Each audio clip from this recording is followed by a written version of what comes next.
నమస్కారం, welcome to I dream. నేను మీ విజిత. శివుడు అభిషేక ప్రియుడు అంటుంటారు. అయితే శివుడికి మనము రకరకాల ద్రవ్యాలతో అభిషేకం చేస్తుంటాము.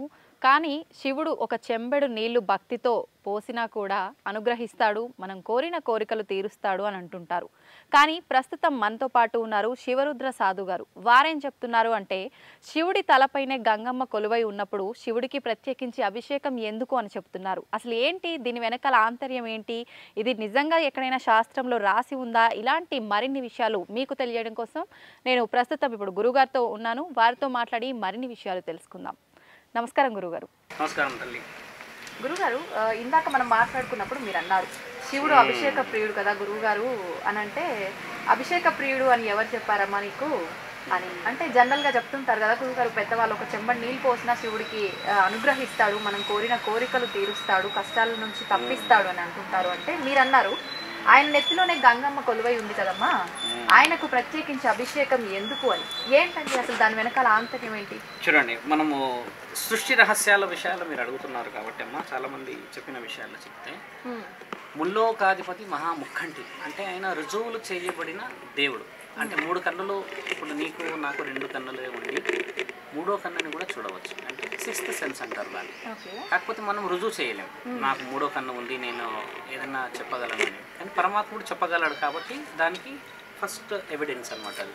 నేను నీకంటే ఎక్కువ చూడగలను అనడానికి అది అడ్డుగా ఎందుకు ఉంటుందంటే, నువ్వు చూసే పద్ధతి వేరు, నేను చూసే పద్ధతి వేరు అని దాన్ని పొడుగుగా పెట్టినది చూస్తాం. కొద్దిగా మూసి ఉంటుంది, కొద్దిగా తెరిచి ఉంటుంది, నల్లగుడ్డు తెల్లగుడ్డు అలా కనబడేటట్టుగా ఉంటుంది. మీరు అడిగిన ఈ యొక్క ప్రశ్నకి మనం అంతరార్థం ఎలా తెలుసుకోవచ్చు అంటమ్మా, గంగని నెత్తి మీదే పెట్టుకున్నాడు కాబట్టి పరమాత్ముడు ఎప్పుడు నీళ్లు పోసుకొని అభిషేకాలు చేసి ఏ గుడిలోకి వెళ్ళినా కూడా ఒక 5 ప్రదక్షిణలు చేశాక పోస్తూ వస్తూ ఉంటారు మానవులు. ఇప్పుడు శివుడికి అభిషేకం అనేది చేయడంలో అంతరార్థం ఏంటంటే పవిత్రత కోసం పోస్తాం. ఆ నీళ్లు పరమాత్ముడి నెత్తి మీద పడుతున్నప్పుడు నీవు ఒక విధంగా ఆయన డిస్టర్బ్ చేసిన ఒక తరుణం అది. ఎలా అంటే, మహాముఖంటిని ఏ రోజైనా నడచడం చూసారా మీరు భూమండలంలో? ఎక్కడైనా సంహరణ చేసేటప్పుడు చూసారా? కేవలం ఆయన చూసింది ఈ సృష్టి మొత్తంలో జరిగిన ఇన్ని యుగాల్లో కూర్చొని ఉండడం మాత్రమే. అంటే లయకారకుడు ఏం చేస్తాడనంటే, కారణ జన్మలోని కారణాల చేత కొన్ని సృష్టికి విరుద్ధంగా జరుగుతున్న పనులు ఉంటాయి. ఇప్పుడు ఆడవాళ్ళు కొట్టుకోవడాలు, మగవాళ్ళు ఆడవాళ్ళమైన పైశాచికత్వాలు, మానవంగాలు, ఇవన్నీ జరుగుతూ జరుగుతూ జరుగుతూ జరుగుతూ వస్తున్న ఈ తరుణాన్ని పరమాత్ముడు ఆపాలి. ఇప్పుడు ఈయన ఉద్దేశం అంతా ఏంటంటే, గంగని నేను నెత్తి మీద పెట్టుకున్నా మీ అభిషేకం నాకు అవసరం లేదు, నా పని నన్ను చెయ్యనియండి. ఒక ముఖ్యమైన అంతరార్థాన్ని మీరు గమనించాలి. తండ్రి ఆయన పని ఆయన చేసుకునే అర్హత మనం ఇవ్వాలమ్మా. ఇంకోటి, ముల్లోకాధిపతి ఏం చెప్పాడంటే, మన గ్రంథాల్లో శివపురాణంలో తీసుకున్న ఇంక వేరే ఏ గ్రంథాల్లో కూడా లయకారకులని ఆయన పుట్టించి పెట్టాడు. బ్రహ్మని రాతలో పెట్టాడు. విష్ణుదేవుడికి భూమండలాన్ని పాలించే అధికారం ఇచ్చాడు. అంటే డబ్బు రూపాన కానీ, ఆస్తి రూపాన, అంతస్తు రూపాన ఇన్ని ఇచ్చేసిన తర్వాత పరమాత్ముడు ఏం చేస్తాడంటే, జీవానికి ప్రాణం పోసి అత్యంత ముఖ్యమైన అగ్రబ్రహ్మాండోకానికి అధిపతి అయిన నీవు పుట్టిన తర్వాత ఎలా చనిపోవాలి, ఎలా బతకాలి, ఈయన గారు చేసిన పూర్వ వైభవాలన్నీ మహాముఖంటి ఇలా కూర్చొని చూస్తూ ఉన్నప్పుడు ఏం చేస్తాడంటే, నేను పుట్టించిన ఈ జీవిని కడపలోకి ఎవరిని రానియకుండా నేను వింటే కదా నా బిడ్డ ఏం చేస్తున్నాడో తెలుసుకోవడానికి మీరు అభిషేకాలు చేసి, అదితో సరిపోకుండా పాలతో చేసి, నెయ్యితో చేసి, ఇంకా పలు విధాలుగా అభిషేకాలు మీరు చేస్తే వీటిని నేను తట్టుకొని నేను ఎలా నా బిడ్డలని కాపాడగలను? నేను కూర్చున్నదే నా లింగాన్ని పూజించవద్దు మీరని. లింగాన్ని ఎవరు పూజిస్తారు? నీవు పూజించగలవా? ఇప్పుడు మానవుల లోకాన్ని మనం మాట్లాడుకుంటే ఒక లింగాన్ని పూజించరు, కేవలం శివలింగాన్ని మాత్రమే పూజిస్తాం. మిగతా మానవుల శరీరంలోకి వచ్చి ఒక వ్యక్తిని లేకపోతే ఒక స్త్రీని కానీ మనం ఆ పూజ చేసే స్థితిగతులు ఎక్కడ కనబడవు. లింగం అంటున్నారు, శివలింగం అంటున్నారు. శివలింగం అనేది ఏంటంటే చూడమ్మా, పరమాత్ముడి యొక్క పనిని చెయ్యనియాలి అని అంటున్నాను నేను. ధ్యానంలో కూర్చున్న మహానీయుడు ఒక కుటుంబం, ఒక విలువ, ఒక సంసారం, ఒక సాగరం, ఒక సౌభాగ్యవతిని చూస్తున్నాడుగా. ఆ వాటిని కాపాడడానికి మీ ఇంటి ముందే కులదైవాన్ని పెట్టాడుగా, నీ ఇంట్లోనే మనకు దగ్గరలోనే సౌభాగ్యవతిని పెట్టాడుగా అర్ధనారీశ్వరి రూపంలో. వీటన్నిటికి మించి కులదైవాన్ని ఇలవెలుగులను పెట్టాడు. ఇంతమంది చేస్తున్న పనిలో సృష్టి నుంచి వైపరీత్యం అంటే భూమండలంలో భూకంపం రావచ్చు, భూమి పెకిలించవచ్చు, ఏదైనా పైనుంచి ఇంకేదైనా పిడుగులు పడవచ్చు, ఆకాశం ఇంకెక్కువ ఏదైనా కావచ్చు, అగ్ని రూపాన రావచ్చు, అడవి రూపాన ఇంకేదైనా ప్రమాదాలు రావచ్చు. లయకారకుడిని కాబట్టి నేను వాటిని కాపాడాలి. భూమండలంలో ఉన్న మానవులను కాపాడడానికి పక్కపక్కనే నేను శక్తులను పెట్టాను. మరి ఈ శక్తులను కాపాడడానికి నేను కూర్చున్నాను కదా, నా పనిని నీవు ఎలా ఈ యొక్క అభిషేకాల ద్వారా ఇంకా ఏదైనా పూజల ద్వారా నాకు మీరు భగ్నం ఒక విధంగా చేస్తే 30% ఇప్పటికీ భూమండలం చెడిపోయింది. మానభంగాలని, దొంగతనాలని, నమ్మకాలని, ఏదో విధంగా వెన్నుపోట్లని. ఇంకా 70% ఉంది. మనం ఈ విధంగానే భక్తి చేయడం తప్పు కాదు. శివలింగానికి పూజ చేసే తంతు ఒకటి. ఒకసారి శివలింగం దగ్గర ఒక పురోహితుడి ద్వారా అభిషేకం చేశాముగా, మళ్ళీ ఇంకోళ్ళు రావాలా అదే అభిషేకం చేయడానికి? ఎంతమంది వస్తుంటే అంతమంది చేస్తూ ఉంటే అక్కడ నువ్వు ఆలోచించమ్మా, నీ మీదైతే నువ్వు పోస్తే ఊరుకుంటావా నీళ్ళు?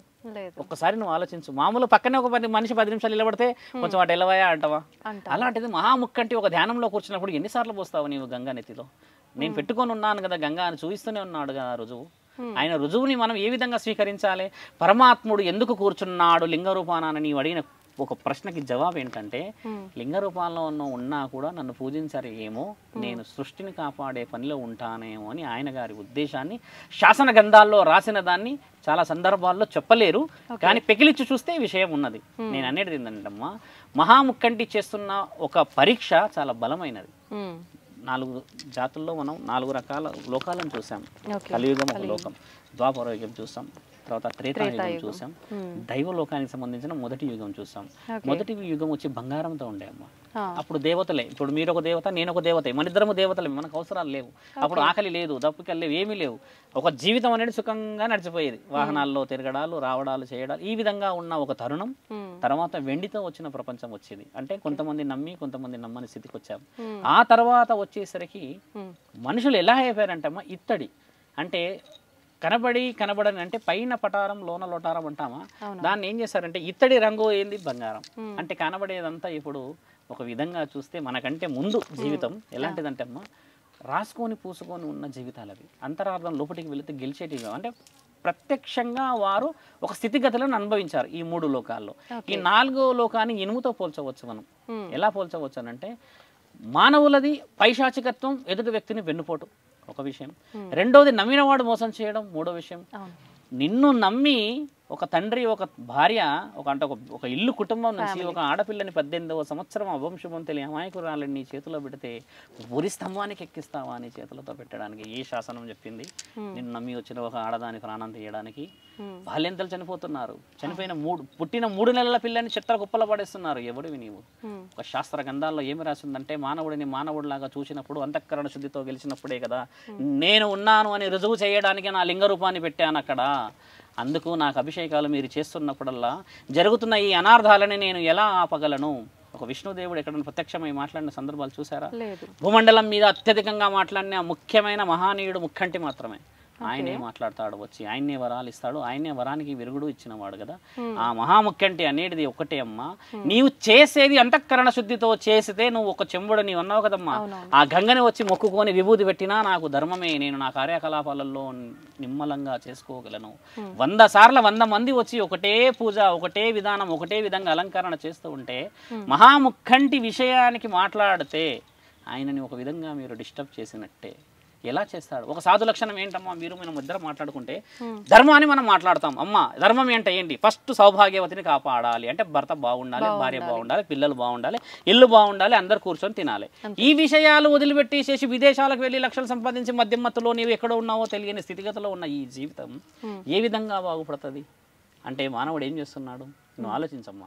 అయితే మీరు అంటున్నారు ఇవంతా గానీ నేనేమంటానంటే గురుగారు, ఇప్పుడు శివుడు ఆజ్ఞ లేనిదే చీమైనా కుట్టదు. ఇప్పుడు శివుడు వీటన్నిటిని అడ్డుకోవాలి అనుకుంటున్నాడు.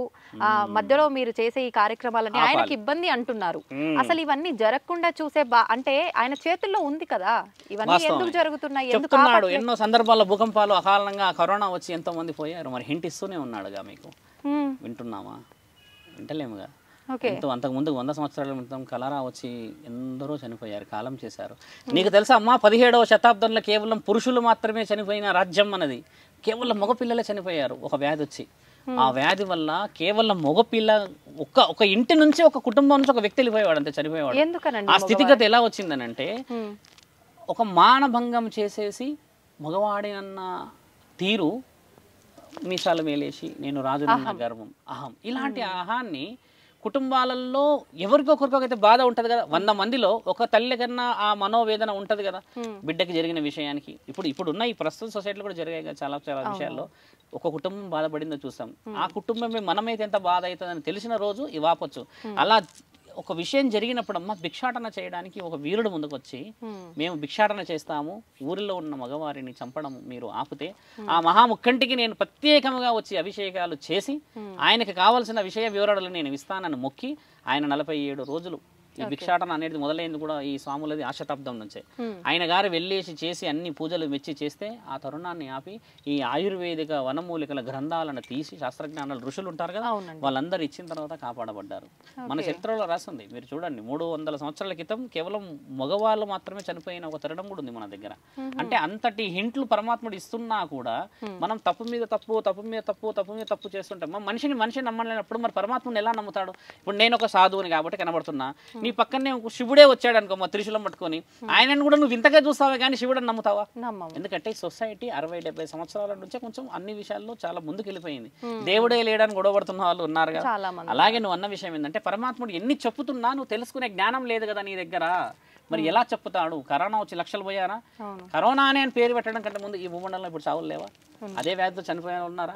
బాల్యంతలు చస్తూ ఉన్నారా? ఆడపిల్లలు చస్తూ ఉన్నారా?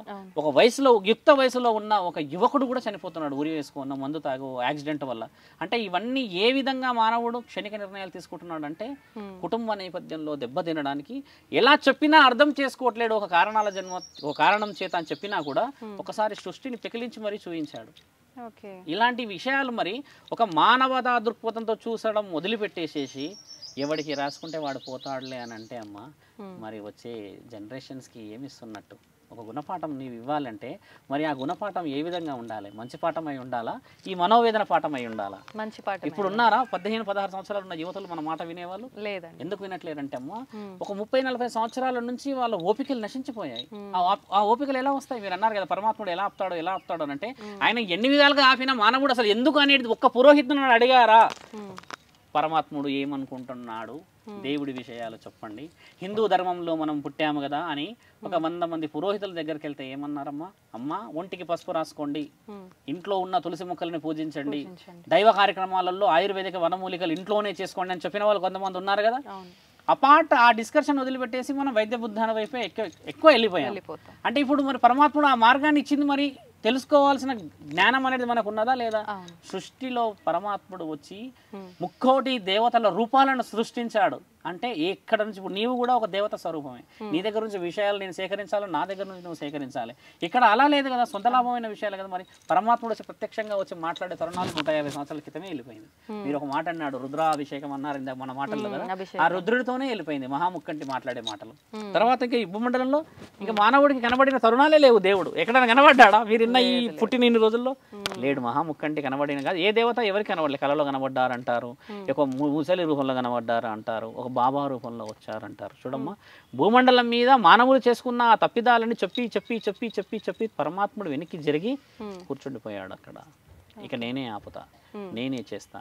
ఒక వివేకానందుడు, ఒక కారణ జన్ముడు, ఒక బ్రహ్మంగారు, ఒక కారణ జన్ముడు, ఒక జగద్గురు ఆదిశంకరాచార్యులు, ఒక సృష్టిని ఆయన కదిలించినవాడు. ఇలాంటి వాళ్ళ వల్ల మారాలి కదా. వాళ్ళు జరిగిన సందర్భాల్లో 100లో అయిపోయాయి.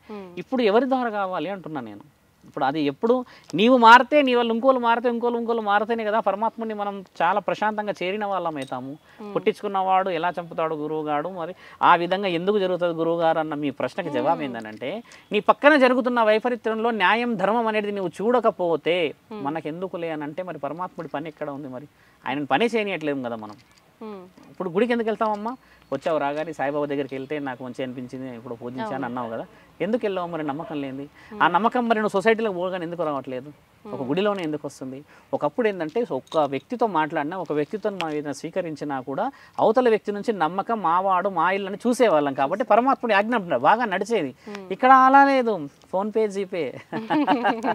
అయితే గురుగారు, ఆడ మగ అనే ఒక టాపిక్ వచ్చింది కాబట్టి నేను ఒక క్వశ్చన్ అడగాలనుకుంటున్నా. ఏంటంటే ఇప్పుడు పుట్టిన దగ్గర నుంచి ఆ శిశువు బయట జన్మించిన తర్వాత ఆడవారికైనా మగవారికైనా సమానత్వం అనేది సేమ్ గానే ఉంటుంది.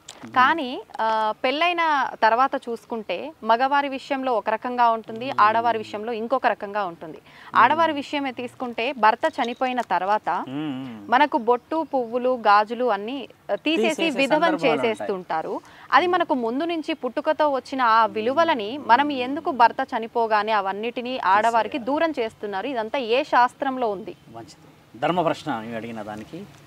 చూడమ్మా, వాగర్ధావ్యో సంప్రోక్త వాగర్ధ ప్రతిపత్తాయే జగతి పితతరు వందే పార్వతీ పరమేశ్వర. జగతి పితతరు అంటే జగాలను ఏలిన పరమాత్ముడే పరమేశ్వరుడు, నా తల్లి పార్వతీ మాతే తల్లి.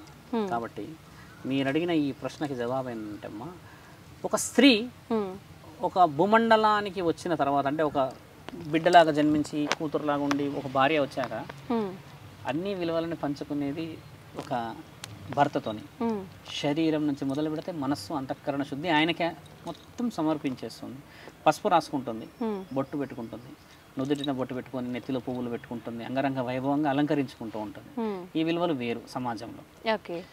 ప్రత్యక్షంగా భర్త ఉండడం చేత తాళికి మహానీయుడు ముక్కంటిచ్చింది పసుపు కొమ్మ రూపంలో ఒక విలువైనది అస్త్రం మనకి. ఆ తర్వాత కొన్ని విషయ వివరణలో గెలుస్తారు కదా. అన్ని విషయాలు అర్హత నీవు భర్త ఉంటే కనగలుగుతావు, అంటే మగవాడు ఉన్నాడు కాబట్టి. భర్త అంటే నాన్న తర్వాత తాత అవుతాడు, ముత్తాత అవుతాడు. ఇవన్నీ తరుణాల్లో అమ్మ ఈయన గారు ఉంటేనే ఈవిడ మొట్టమొదటగా బాగా గుర్తుపెట్టుకోమ్మా, భర్త ఉంటేనే భార్యకు ఆనందం ఉంటుంది. ఎలా? ఇప్పుడు శారీరక ఏదన్నా మనం చూస్తే, ఏదన్నా సుఖానికి సంబంధించిన విషయాలు చూసుకుంటే ఒక హక్కుతోని మాత్రమే ఉంటాయి. ఒకప్పుడు ఉమ్మడి కుటుంబాలు, ఇప్పుడు లేదు అలా. కానీ భర్త ఉన్నప్పుడే నీకు అన్ని హక్కులు, భర్త ఉన్నప్పుడే నీకు సమాజంలో విలువ, భర్త ఉన్నప్పుడే నీకు అన్ని కార్యకలాపాల అర్హత. అంటే భర్త అనే విషయానికి శాస్త్రజ్ఞానాల్లో ఒక వంశాభివృద్ధికి కోడలు వచ్చింది, వంశాన్ని అభివృద్ధి చేయడానికి వంశోద్ధారకుడు ఉన్నాడు అన్న ఒక తరుణం గొప్పది కదా. అందుకని ఈ భార్య ఏంటంటే వచ్చిన వాడు దేవుడి స్వరూపం, అంటే భర్తే ప్రత్యక్ష దైవం అంటారు కదా.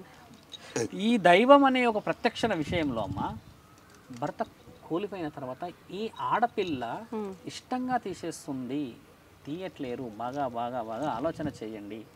మన సంప్రదాయంలో, హిందూ ధర్మంలో భర్త చనిపోతే ఒక ఆడపిల్ల విధవరాలు కావాల్సినది స్థితిగతులు శాస్త్రగణాలలో రాసి లేదు, ఇష్టంగా తీసేస్తుంది. సర్వం అనుకున్నవాడు లేడు కదా, నమ్మినవాడు లేడు కదా, నన్ను కాపాడేవాడు లేడు కదా, నన్ను చూసుకునేవాడు లేడు కదా, అన్నీ కలిపిన నా సౌభాగ్యమే నాకు లేదు కదా. ఇక్కడ బొట్టు పెట్టి ఇక్కడ బొట్టు ఎందుకు పెడతామంటే నా ఆత్మని కాపాడడానికి పరమాత్ముడు ఈ రూపంలో వచ్చాడేమో అని ఆడపిల్లకి రక్షణ. ఒక మగ పిల్లగాడు ఇంట్లో ఉంటే ఆడవాళ్ళు కానీ మనం కానీ పిల్లలు కానీ, నాన్నే ఉన్నాడు ఇంట్లో, ఆ ఇల్లు ఎలా ఉంటుంది, కొద్దిగా ధైర్యంగా ఉంటుంది కదా.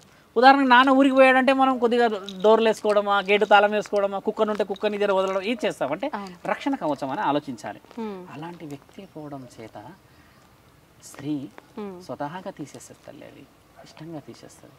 అంటే ఒకప్పటి కాలంలో స్వతహాగా తీయడము, హస్బెండ్ తో పాటు తను చనిపోవాలనుకోవడం, ఇలాంటివి చూసాం. కానీ సతీ సహగమనం అనేది మానవులు పైశాచికత్వంతో చేసినదే కానీ ఎక్కడ కూడా శాస్త్ర గ్రంథాల్లో రాసిలేదు. నీకు చెప్తుంది కూడా ఒక శూద్ర సాధు మీరు మాట్లాడుతున్నారు. కానీ ఇప్పుడు ప్రస్తుతం చూస్తుంటే అన్ని బలవంతంగానే జరుగుతుంది, బలవంతంగా చేస్తున్నారు కదా. మరి తెలుసుకోవాలి. ఒక స్త్రీకి ఇష్టం లేకుండా అయితే చేయకూడదు కదా. మరి ఇష్టానికి విరుద్ధంగా వెళ్తున్న శాస్త్రజ్ఞానాలు ఉన్నాయి. అదే అమెరికానో ఆస్ట్రేలియాలో మరి భర్తలు చనిపోతే పూర్తి చేస్తున్నారు, కానీ మరి ఆ స్త్రీ అలానే ఉంటుంది కదా. మరి మనకి వారికి తేడా ఎందుకు వచ్చింది? మాట ఆలోచించండి. మన దగ్గర ఏంటంటే దైవానికి శక్తి ఎక్కువ, నమ్మకం చాలా ఎక్కువ. మళ్ళీ ఒక వ్యక్తి అమాయకంగా వచ్చి అడిగితే మన ఇంట్లో ఉన్న అన్ని తీసి ఇచ్చేస్తాం, ఈయన పస్తులున్నా పర్లేదు. ఈ నమ్మకానికి విరుద్ధంగా ఎందుకు పోతుంది అని అంటే అమ్మా, ఈ నమ్మకాలు ఒకవేళ విధవరాల్ని చెయ్యకపోతే మీరన్న ఆ పాశ్చాత్య దేశాలే మళ్ళీ వచ్చేస్తాయేమో. శరీరానికి విలువ ఉండదు ఇక్కడ. ఇప్పుడు చూడమ్మా, సౌభాగ్యం అనేది మనస్సుకి శరీరానికి సంబంధించింది. నువ్వు అన్నట్టుగా ఒకవేళ కేశఖండన చేసో ఇవన్నీ తీసేస్తే శరీరానికి విలువ అనేది వేరేలా చూస్తుంది సమాజం. మీకు తెలుసమ్మా, దేవదాసి అని కొంతమంది అంటారు, కొంతమంది వేశ్య గృహాల్లో కొంతమంది ఉంటారు. వీళ్ళకి అన్ని బాధ్యతలు ఉన్న చేష్టలు ఉన్నారు. ఇప్పుడు మన సాంప్రదాయంలో ఒక స్త్రీకి, ఒక పతివతకి, ఒక మంచి వ్యక్తికి విలువ ఎందుకు వస్తుందంటే అమ్మా, నీవు పెట్టుకునే పసుపు చిహ్నం చాలా పవిత్రమైన శరీరం అని, నువ్వు పెట్టుకున్న బొట్టు చిహ్నం నీవు ఒక సౌభాగ్యవతి అని, నీవు నడుస్తున్నప్పుడు పెట్టుకున్న ఆ కాళ్ళకి మెట్టెలు నేను ఒక భాగ్యానికి ఒక అర్హత పొందిన దాన్ని అని చిహ్నం. కాళ్ళకి పై కొంచెం వస్తే పసుపు పెట్టుకుంటావు, అంటే నేను నడుస్తున్న ఇల్లు పచ్చగా అన్ని విధాలుగా సౌభాగ్యంగా ఉండాలని పెట్టుకుంటావు కదా. ఇవన్నీ తీసే అర్హత ఎవరిచ్చారు అంటే ఈ నమ్మకాలు మనకు ఉండడం చేత స్త్రీని ఒక పెద్ద వ్యక్తులందరూ కూర్చొని తీస్తే ఈవిడ ఇష్టంగా స్వీకరిస్తుంది.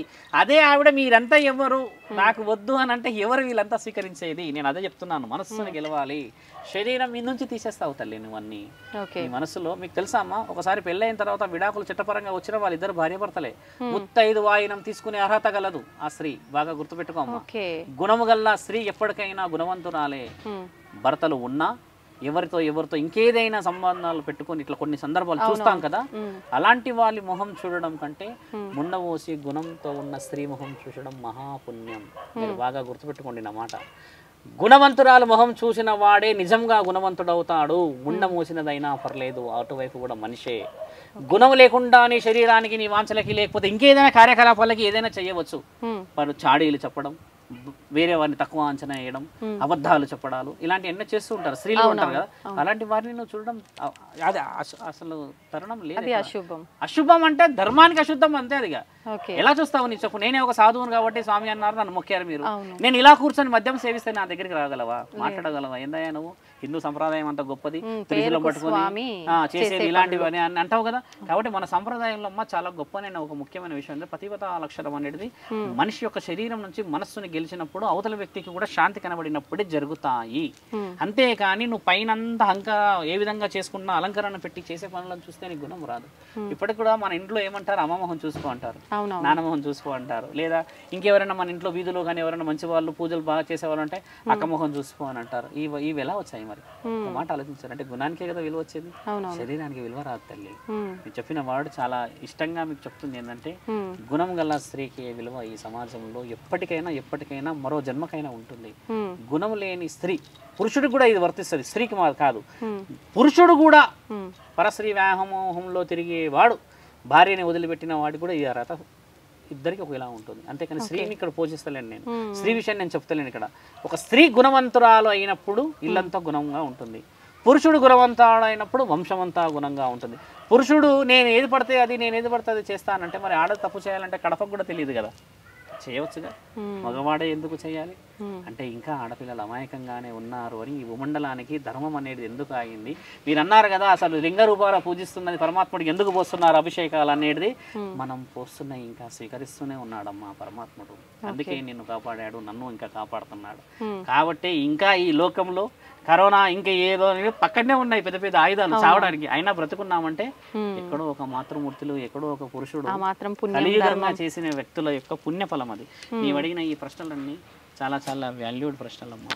అయితే గురుగారు మీరు అన్నారు గుణం ఇంపార్టెంట్ కానీ సౌభాగ్యం కాదు, గుణం కలిగిన ఆడవారు మనకు వాళ్ళని మనం పలకరించి వెళ్ళొచ్చు, వాళ్ళు ఎదురు పడ్డా పర్లేదు బాగుంటుంది అని. కానీ వైధవ్యం కలిగిన స్త్రీలు ఎదురు రాగానే తప్పుకొని వెళ్ళిపోవటము, వాళ్ళని శుభకార్యాలకి అలో చేయకపోవడము, దూరంగా ఉంచడం, ఇలాంటివి చాలా చూస్తుంటాం. మీరు చెప్పారు గుణానికే వాల్యూ ఉంది కానీ దానికి కాదు అని చెప్పి. మరి ఇదంతా ఏంటి? ఇదంతా జీవితం పెళ్లి అనేది చేసిన తర్వాత, ముండ మోసడం చేసిన తర్వాత భర్తనే కోల్పోయింది అని అంటారంటే ఆమెని నష్టజాతకురాలు అంటారు. ముఖ్యంగా సౌభాగ్యాన్ని నోచుకోలేని ఈ స్త్రీ వేరే, ఇప్పుడు మనం కొంతమంది గొడ్రాలు అంటారు, పిల్లలు పుట్టలేరంటే ఒక కార్యక్రమాలకు రానియరు. అలాగే ముండ మోసిన ఆవిడ వస్తే ఇప్పుడు కొంతమంది 16 సంవత్సరాలు 18 సంవత్సరాలు 20 సంవత్సరాలు ఉన్న అమ్మాయిలు ఉండి చదువుకొని మంచిగా పెళ్లిళ్ళ కోసం తిరుగుతున్న వాళ్ళు వస్తే వీరి జీవితంలో జరిగిన గుణగణాలు వీళ్ళకి చెప్తే వీరి మనసు కూడా పెళ్లిపైన పోవడమా, లేకపోతే చెడు ఆలోచనలకు, అంటే ఈవిడకి 30 ఏళ్ళకి పెళ్ళి అన్నీ అయిపోయి పిల్లల్ని కోల్పోయి భర్తను కోల్పోయింది అని అన్న సందర్భాలు వస్తే మైండ్ అనేది డైవర్షన్ అవుతుంది కదా. ముఖ్యమైన ఉద్దేశం మైండ్ డైవర్షన్ అక్కడ మీకు బాగా గమనించాము. అంతేగాని ముండమోసింది అడ్డొస్తే నీకు చెడు జరుగుతుందని ఎక్కడా రాసలేదు. నువ్వు ఒక ప్రూఫ్ తీసుకురా, నేను నీకు 100 ప్రూఫ్ తీసుకొస్తా. ముండమోసినది గుణవంతరాలు అడ్డం వచ్చిందంటే సాక్షాత్తు భగవంతుడి స్వరూపం అడ్డం వచ్చినట్టు గుణవంతరాలమ్మా. నీకు ఒక విషయం చెప్పాలా, ఇదే హిందూ ధర్మంలో ఒక ముండమోసనాలు దాన్ని ఎలా గుర్తుపడుతున్నావు నువ్వు? పసుపు పెట్టుకున్నది బొట్టు పెట్టుకున్నది అని కదా. మరి ఇలాంటి ముండమోసిన వాళ్ళే వందల్లో ఉన్నవాళ్ళు ఇప్పుడు మన భూమండలంలో ముండమోసిందని కనిపెట్టడానికి రుజువులు ఉన్నాయి ఈ దేశంలో, వేరే దేశాల్లో లేవు కదా. మరి వారిని చూస్తే మరి మీరు అన్నట్టుగా ముండమోసిందని అనుకుని వాళ్ళు కూడా జరగవచ్చు కదా. It has to be shown, ఒక ప్రూఫ్ ఏదో చూపించాలి కదా. అలా లేదు కదమ్మా. అంటే మన గ్రంథాల్లో మనకు చెప్పింది పెద్దవాళ్ళు ఏంటంటే చెడు సూచికని, అరే ఆవిడ కొన్ని కోల్పోయింది, కొన్ని అసూచకాలు జరిగాయి, మా పిల్లలు కనీసం బాగుండాలి, ఆ నీడ పోకూడదన్న ఒక తరుణాన్ని చెడుగా తీసారే. కానీ అమ్మ అది చెడు తరుణం కాదు తల్లి. నేను ధర్మంగా చెప్తున్నా, నీవు ఒక స్త్రీవి కాబట్టి చెప్తున్నా, గుణం కలిగిన ఒక స్త్రీ అయినా పురుషుడైనా ఎప్పటికీ పుణ్యాత్ముడే. బాగా గుర్తుపెట్టుకో. బాగా బాగా బాగా తెలియాల్సిన ఒక ముఖ్యమైన విషయం ఏంటంటే మనిషిని మనిషిలాగా చూడకుండా నిన్ను ముండమోషన్లాగా చూసి నువ్వు గుండు చేసుకున్నావని చూసి ఇలా తిట్టి తిట్టి తిట్టి నిన్ను పెడితే అమ్మా మరి నీ శరీరం నీకు బాధ అయ్యి నువ్వు చనిపోతే అంత పెద్ద కార్యక్రమానికి మరి శ్రీకారం ఎవరు చుట్టినట్టు? పశువైనా మనిషే కదా, దానికి ఒక గాలి ఊపిరి నీతో పాటే ఉంటుంది కదా. పరమాత్ముడికి లేని అర్హత ఆజ్ఞ మరి మీకెవరికి మనకెవరికి, నీకెవరు నేనెవరు? ముండ మోసింది అని అంటే గత జన్మలో చేసిన పాపపుణ్యాల కార్యక్రమాలకి పరమాత్ముడు ఏ విధంగా రాశాడో ఆ రాతలో ఈవిడ అర్హత ఎంతవరకు ఉన్నది అది ఆలోచించాలి కదమ్మా. అదే అంటారు ధర్మశాసనం. 13 సంవత్సరాలకి కొందరు పెళ్ళైతే 107, 108 సంవత్సరాలు వచ్చిన వాళ్ళు పెళ్లిగానే వాళ్ళు ఉన్నారు ఇంకా. అంటే పరమాత్ముడి ఆజ్ఞలో బలాన్ని చూడండి అంటున్నా. పాప పుణ్యాలు పరమాత్ముడికి తెలుసు కదా. ఈ జన్మలో నువ్వు చాలా మంచి స్త్రీవమ్మ, చాలా గుణవంతురాలివి, మంచి విలువను సంపాదించావు, కానీ నీకు ఏ పనులు అవుతలేవు, నీ ఎవరితో మాట్లాడినా కూడా అవుతలేవు అని అన్న సందర్భాలు వింటాం కదా. ఈ జన్మ మాత్రమే నీకు తెలుసు, కానీ గత జన్మలో నీవు ఎంతటి ఘనకార్యాలు చేసావో పరమాత్ముడికి తెలుసు కదా. కాబట్టి పాప జన్మం అనేది రాసిండు పరమాత్ముడు అని అంటే నీ యొక్క పూర్వజన్మ రాబోయే మరో జన్మని కూడా చూడగల మహానీయుడు మహాముక్కండి. ఏ దేవత స్వరూపమైన అదే కదమ్మా. నేను అన్నది గుణం అనేది దాంతో పోల్చి చెప్పాను నీకు. ఈ విధంగా ఈ స్త్రీ కోల్పోయిందంటే మరి ఏ స్త్రీ ఏ జన్మలో ఆ పురుషుడికి ఏమి చేసిందో ఆలోచన చేసింది ఎవరు? మరి అందరి మగవాళ్ళు చనిపోవట్లేరు మరి అలాగా, అందరి ఆడవాళ్ళు అలా పోతలేరు మరి. ఇప్పుడు సమాజంలో ఆడది చనిపోతే మగవాడికి మరి ముండమోసే కార్యక్రమాలు లేవే, ఇమ్మీడియట్లీ వేరే వాళ్ళని తెచ్చే కార్యక్రమాలు ఉన్నాయిగా. మరి అలా ఎలా స్త్రీకి వస్తుంది? స్త్రీ ఫీల్ అయినట్టుగా మగవాడు ఫీల్ కాలేడమ్మా. ఒక ఆడది ప్రత్యక్షంగా ఉన్న భర్తని ఇలా చేతు పట్టుకొని అంగరంగ వైభవంగా ఎంత ఆనందంగా పోతుంది ఆలోచన చెయ్యి. 70 సంవత్సరాల అమ్మాయి వచ్చింది మొన్న, ఇద్దరు వచ్చారు భార్య, ఇద్దరు నా దగ్గరకు వచ్చి ఆవిడ వంగి నడుస్తుందమ్మా. నా కోసం 2 hours అయిందంట కూర్చున్నారు. వచ్చి ఏందమ్మా సంగతి అని మాట్లాడితే నేను అక్కడ కూర్చుంటా అమ్మ రా అంటే వాళ్ళు అక్కడ లేచమ్మ భర్త ముందు వస్తుంటే ఇలా పట్టుకుంటే ఆ అమ్మ ఇలా వంగి నడుస్తుంది, మొత్తం లేవలేదు. వచ్చి నా దగ్గర కూర్చుంది. చెప్పమ్మా బాగున్నావా నేనంటే ఏడ్చింది. ఏమన్నా మంచి లేదు స్వామి, ఇంట్లో పరిస్థితులు బాగలేవు, సుఖంగా లేదు అన్నది. ఏమ్మా ఏం మాట్లాడుతున్నావు? ఇప్పుడు మీ ఇద్దరు వస్తూ ఉన్నారు కదా, ఇలా చేత పట్టుకున్నావు, ఆ తరుణమే నీకు అత్యంత విలువైన ఆస్తి ఐశ్వర్యం అన్న అంటే అర్థం కాలేదు స్వామి అన్నాడు అలా ఆయన. నీ వయసులో ఉన్న వాళ్ళు ఇప్పుడున్న ఈ తరుణం సౌభాగ్యవతిని తీసుకొని వెళ్తున్నారా అని అడిగిన. అప్పుడు రియలైజ్ అయింది. ఎందుకంటే భర్తే ప్రత్యక్షంగా ఉన్నప్పుడే నీకు అన్ని, ఈవిడ ఉన్నప్పుడే నీకు అన్ని కదా. పట్టుకొని వస్తున్న ఆ తరుణమే గొప్ప తరుణం. ఇది కాకుండా ఇంకేం జీవితం కావాలని అడిగిన.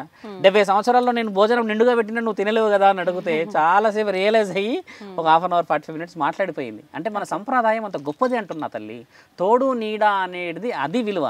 స్నేహితుడితో నా ఫీలింగ్ రాదుగా, స్నేహితురాలతో నా ఫీలింగ్ రాదు కదా, కేవలం భర్తతోనే ఎందుకు వస్తుంది? సర్వాన్ని సమర్పించడానికి సిద్ధమవుతారు వీళ్ళిద్దరు. ఇక్కడ ఆడది ఏ విధంగా శరీరానికి ఆదవుతుందో మగవాడు అలాగే అవుతాడు. అందుకే వీళ్ళిద్దరు వేరు అని కాదు, ఆడ మగ అన్న విషయం కూడా అదే నేను చెప్పాను.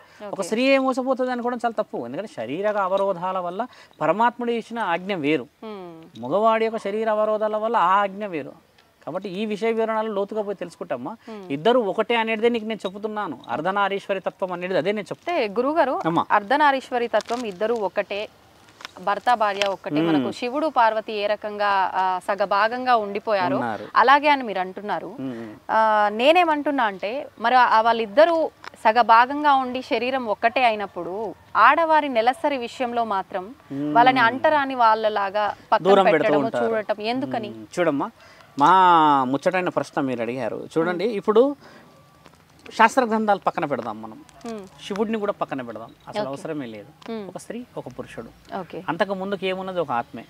మొదట మనం మాట్లాడినప్పుడు ఆ ఆత్మకి ఒకవేళ నెలసరి రావాలన్నా ఇంకేదైనా రావాలన్నా ఒక ఆత్మకే వచ్చేది, అది ఆడనా మొగ అనేది లేదు. మీకు తెలుసా, పురాణ గాథల్లో శివుడికి రక్తస్రావం అయ్యేదని కూడా రాసి ఉంది. మీకు నేను మరో ఒక రోజు చూపిస్తాను. అయితే దాన్ని పరమాత్ముడే ఆపేసిండు, దాని ద్వారా కొన్ని విషయాలు జరిగాయని మనం చిన్నప్పుడు కథల్లో వింటూ ఉంటాం. అది నిజం అని అంటే శాస్త్రజ్ఞానాల్లో పరమాత్ముడు ఎవరిని పుట్టించినాడు? వచ్చి ఆత్మని కదా. మరి ఆత్మని ఎలా పుట్టించాడు పరమాత్ముడు? ఎలా పుట్టించాడు? ఒక శరీరం నుంచి పుట్టించాడు అంటే ఆయన శరీరాన్ని పంచాడు కదా. ఇక్కడ భూమండలంలో ఇప్పుడు ఆడస్త్రీ మగస్త్రీ కలిసి చేస్తున్నది ఏంటి? శరీరాన్ని పంచడమే కదా.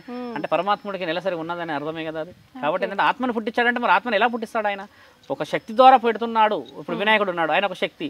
అంటే పార్వతీ పరమేశ్వరులకు ఇద్దరు కలయికలు పుట్టలేడు, కానీ ఆయన కొడుకే కదా. మరి ఇలాంటి బంధనానికి విలువ ఉంది కదా. అయితే మీరన్న ఆ నెలసరి విషయం ఏంటంటే శాస్త్రజ్ఞానాల్లో నుంచి రాసి పరమాత్ముడు ఇచ్చిన ఆజ్ఞలో రాలేదు, ఒక మానవుడు చేసిన కార్యకలాపాల నిమిత్తం వచ్చింది అది. ఎందుకంటే చాలా పూర్వం, చాలా చాలా పూర్వం వెళ్దామమ్మా. ఆ పూర్వం విషయంలో ఆడవాళ్ళకి మగవాళ్ళకి బట్టలు లేవు, మీకు తెలిసినవి, మనం వింటూ ఉంటాం, చదువుతూ ఉంటాం. ఆ తరుణంలో ఒక స్త్రీ వ్యవసాయానికి రావడం కానీ ఇంటి కార్యకలాపాలు ఏవి చేసినా కూడా ఆ 5 రోజులలో రక్తస్రావం అయిపోయి ఇంటి లోపే ఉండిపోయేది. బాగా గుర్తుపెట్టుకోమని మనం అడిగే చాలా మంచి ప్రశ్న ఇది. రక్తస్రావం అయ్యి 5 సంవత్సరాలు 5 రోజులు అంటే అమ్మ ఆమె కూర్చున్న ప్రాంతం చెడిపోవచ్చు, కానీ ఎక్కడ నడిచినా భోజనం చేసినా ఇంకేదైనా వంట వండిన దగ్గర కూడా ఆ రక్తస్రావం వచ్చే అవకాశం ఉండవచ్చు.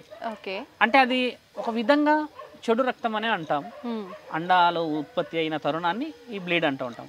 అది ఇల్లంతా పడడం బాగుండదు, ఎందుకంటే అలంకరించుకుంటాం పసుపుతో చేసుకు ఇలా. ఆ తరుణాన్ని ఎలా మార్చాడు ఒక మహా రైతు. ఈ విధంగా జరుగుతూ వస్తూ ఉంటే పత్తి ప్రాంతం, పత్తి అంటే తెలుసు కదమ్మా, దూది. ఆ దూదికి నీళ్ళని పీల్చుకునే గుణాన్ని గమనిస్తాడు ఆయన. చెట్లలో నీళ్ళ పడ్డప్పుడు నీళ్ళ పడితే గమనించి అదేంది నీళ్ళు పీల్చేసుకుంటుంది ఈ విధంగా, ఇది వెనుక చూస్తే మొత్తం నీళ్ళే లేవన్న ఆలోచనని ఏం చేశాడంటే దాన్ని ఇంత పెద్ద మూట చేశాడు. చేసి ఒక దాంట్లో పెట్టి దీంట్లో పెట్టి చూస్తే ఇది నీళ్లు లాగే అవకాశం ఉంది. చూసి ఇదేదో విచిత్రంగా ఉంది, నా భార్య విషయంలో నేను ఏమైనా చేయవచ్చా, ఇల్లంతా ఈ విధంగా అశుద్ధి జరుగుతుంది, ఈ విధంగా నా భార్య నిజంగా ఇబ్బంది పడుతుంది కదా, అంటే భార్య అంటే ఆడదే అని అర్థం అన్న ఆలోచన తీసుకొచ్చి ఇచ్చినప్పుడు దాన్ని ఆపగలిగే శక్తి వచ్చిందమ్మా. అదేంది ఆపగలిగే శక్తి అలా ఇలా వచ్చేసింది, ఈవిడ ఒక దగ్గర కూర్చోగలుగుతుంది అన్న ఈ తరుణం ఆయన ఏం చేశాడంటే అంగరంగ వైభవంగా వెళ్ళి రాజుకు చెప్పాడు. రాజు భార్య కూడా నగ్నంగానే ఉంది, రాజు కూడా నగ్నంగానే ఉన్న రోజులు అవి.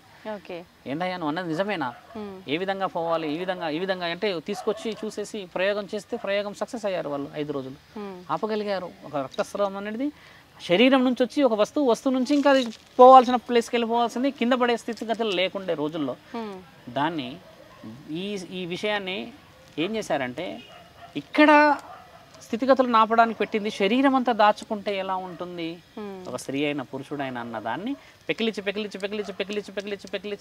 16 ముడుల చీర తయారు చేశారు వాళ్ళు. దూది నుంచి వచ్చినదే చీర. ఆ చీర కట్టినాక ఇప్పుడు చూడు, ఇప్పుడు మనం పూర్వం చూస్తాము 13 ముడులున్న చీరలే ఉంటాయి. ఇక్కడ ముడి వెనకాల 2 ఉంటాయి, కింద ఉంటాయి, ఇలా దోతిలా ఎనుకుంటాయి, ఇలా 16 ముడులు. ఇప్పుడు లేవు, చాలా తగ్గాయి. ఆ 16 ముడుల చీర కట్టిన తర్వాత అమ్మ వీళ్ళకి దీన్ని అడ్డుగా పెట్టుకునే అవకాశం లేదు, బట్టలే లేవు కదా, అంత జ్ఞానం లేదు చేసుకునేది. మరి నెలసరి రాగానే మళ్ళీ అదే స్థితి వచ్చింది ఆడవాళ్ళకి. ఏం చేయాలి, అదే వచ్చింది కదా, చీరని అయితే కట్టడం మొదలు పెట్టాము, లేదా చీరని ఏ విధంగా చేయాలి, ఈసలు ఆపడానికో ఏదో చేయడానికి చూసాం, కానీ చీరని కట్టే పద్ధతి అనేది ఏంటంటమ్మా ఇప్పుడు ఎలా చుడుతున్నారు ఆడవాళ్ళు అలానే చుట్టుకునే తరుణం వచ్చిన సందర్భం అది. రక్తస్రావం వస్తే ఆవిడ వెళ్తూ ఉన్నప్పుడు మళ్ళీ అలాగే కనబడితే బాధపడి ఏం చేయాలని చూసినప్పుడు ఆ రోజు మీరు అనుకున్న ఆ తరుణాన్ని ఒక మహానీయుడు ఏం చెప్పాడంటే చీరని కింద నుంచి పైకి కట్టండి అన్నారు. దాన్ని 7 అంచుల చీర అంటారు. కిందికి 7 అంచులు వదులుతామా, ఆ 7 అంచులు పైకి వదిలేరమ్మా, ఇలా వెనక్కి వదిలిన 7 అంచులు. ఆ 7 అంచుల్లో అమ్మ 5 రోజులు కట్టేవాళ్ళు చీర. 5 రోజుల రక్తస్రావం అయిపోయేది. ఆ పొరలు దాటుకుంటూ వచ్చేసి వీళ్ళు ఆ 5వ రోజు గంగా స్నానం. అప్పట్లో ఏంటంటే వనమూలికలు ఉండేటి, సబ్బులు ఇవన్నీ లేకున్నా కూడా గంగా అనేది పవిత్రమైన వనమూలికలు ఉండి అష్టసుగంధాలు ఉన్నప్పుడు అదన్నీ కడిగి వాళ్ళు పెట్టుకునే తరుణమే చీర అమ్మ. ఈ యొక్క పవిత్రమైన ఈ విషయాన్ని పరమాత్ముడు మానవుల చేత చేయించింది, మానవులు రక్షించుకున్నది. అలాంటిది నా తల్లి పార్వతీమాత కూడా నువ్వు అన్నట్టుగానే అర్ధనారీశ్వరి శరీరంలో ఉన్నప్పుడు మరి నా తండ్రి ఎక్కడికి పోవాలి కదా. దేవుడు పరమాత్ముడు మనం ఎన్నో పూజలు పురస్కారాలు దీప నైవేద్యాలు ఇస్తూ ఉంటే పార్వతీమాత పక్కకి వెళ్ళాలా, అప్పుడు వెళ్తే పరమాత్ముడికి విలువ లేదు కదా. కాబట్టి అంటూ ముట్టుకి 2 విలువలు ఏంటంటే అమ్మ, అంటూ అనేది శరీరం నుంచి వచ్చింది కాబట్టి నా తండ్రి నా తల్లిని పరమాత్ముడు వదిలిపెట్టి వెళ్ళాడు. దానికి శాస్త్ర జ్ఞానాల్లో కామాఖ్యాదేవి అస్సాం రాష్ట్రంలో ఆమె రక్తస్రావాన్ని తెచ్చిన చిన్న క్లాత్స్ తీసుకొచ్చి పూజిస్తారు కదా. అంటే మన దగ్గర ఉన్న విలువ ఎంత పవిత్రమైంది మరి, ఎక్కడి నుంచి ఇది అపవిత్రమైంది మరి. ఇదంతా మాటల ద్వారా వచ్చిన యుద్ధాలు, రుజువులు అలా అలా అలా అలా అలా అలా అలా బయటికి వెళ్ళిపోయి. ఒక మాట చెప్పాలమ్మా, ఒక రాజు వీధిలో ఆడుకున్న వాళ్ళతో ఏ విధంగా శారీరక సంభోగం చేస్తాడు మరి అపవిత్రమైతే. మాట ఆలోచించండి. అపవిత్రం ఆ 5 రోజులే అని అనుకోకుంటుంటే రాజు మరి ఎక్కడో వీధిలో ఉన్న వాళ్ళని ప్రేమించింది చూసాం కదా. మరి ఎలా వచ్చింది, రాజు అన్నప్పుడు మరి రాణినే ప్రేమించాలి కదా. ఇవన్నీ పరమాత్ముడి ఆజ్ఞలమ్మా. బాగా తెలివిగా అడిగిన ప్రశ్న కదా. చీర పుట్టడానికి గల కారణం అది నువ్వు అన్నది. చీర ఏ విధంగా వచ్చింది చూసావు కదా. స్త్రీ యొక్క ఒక మానవ జన్మ ఉద్భవిస్తున్న స్థానం నుంచి పుట్టింది చీర. దాన్ని కాపాడుతూ ఈరోజు చీరల స్థితిగతులు కొన్ని మన ఎక్విప్మెంట్స్ మారాయి కాబట్టి దాన్ని ఆపగలిగాం. ఆ విధంగా వచ్చిందే నువ్వు అన్నది. ఇంకెక్కడ ఉంది చెప్పు, ఇక్కడ ఒక స్త్రీని అపవిత్రం చేసేది ఎక్కడ ఉందా అమ్మా? నేను నీకు చెప్తున్నది అబద్ధం అనిపించింది ఎక్కడ? శాస్త్ర జ్ఞానాల్లో రాసింది, నీవు శివపురాణం ఓపెన్ చేసి చూడు, నువ్వు కొట్టి చూడు, అది రాసి ఉన్నది. లేకపోతే శివరుద్ర దగ్గరికి మళ్ళీ రాసున్నే చెప్తున్నాం మీకు నేను. ఇవి పాటిస్తున్న వాళ్ళు అదే 16 మూడలు చీరలు కడుతున్న రాష్ట్రాలు మన భూమండలంలో ఇంకా ఉన్నాయి. నువ్వు అదే గుజరాత్కి వెళ్ళు, అదే కేరళకి వెళ్ళు, అదే తమిళనాడుకి వెళ్ళు, పెద్దవాళ్ళు అదే చీరలు కడతారు. ఎందుకు కడతారు? ఏ విధంగా కడతారు? వాళ్ళ యొక్క స్థితిగతులు ఇంకా సాంప్రదాయాలు ఎందుకు పోలేవు? మన యొక్క వ్యక్తిగతంగా చేస్తున్న పనుల నిమిత్తం మారాయే కానీ ఆడదాని శరీరం మగవాడి శరీరం మారలేదమ్మా. బాగా గుర్తుపెట్టుకో. తినేది అన్నం నోటి ద్వారానే. మానవుడు తెలుసుకోవాల్సింది కూడా ఏంటంటే ఎన్ని చేసినా ఎక్కడ చేసినా శివుడు లింగ రూపంలో కూర్చొని చూస్తున్నాడు అనేదే పెట్టాలి. అలాంటిది నా తండ్రి పార్వతీ పరమేశ్వరుల రక్తస్రావం అనే ఒక విషయం మాట్లాడినప్పుడు ఎలా ఎలా విడిపోతారు? అంటూ ముట్టు అన్న విషయం ఎందుకు మాట్లాడుతున్నా ఉంటామ్మా? ఏ స్త్రీని పక్కన పెట్టవచ్చు అంటే పెళ్ళి కాకుండా మీరన్నా ఏదైనా విషయ వివరణలు చేసి గర్భానికి సంబంధించి ఏదైనా తీసేసిన దాన్ని నిజంగా పరమాత్ముడు స్వీకరించడు. ఎందుకంటే ఒక పురుషుడి ద్వారా వచ్చింది కదా, దాన్ని స్వీకరించడు. నీ శరీరంలో ఉన్న దాన్ని స్వీకరించడం పరమాత్ముడితో సమానం. నేను ఓపెన్గా చెప్తున్నాను. నీ శరీరంలో వచ్చిన దాన్ని స్వీకరించేది ధర్మం. వేరే వారి ద్వారా వచ్చి కొన్ని రక్తస్రావాలు జరిగావు, మనం దాన్ని ఓపెన్గా చెప్పాలంటే మిస్క్యారేజెస్ అంటారు.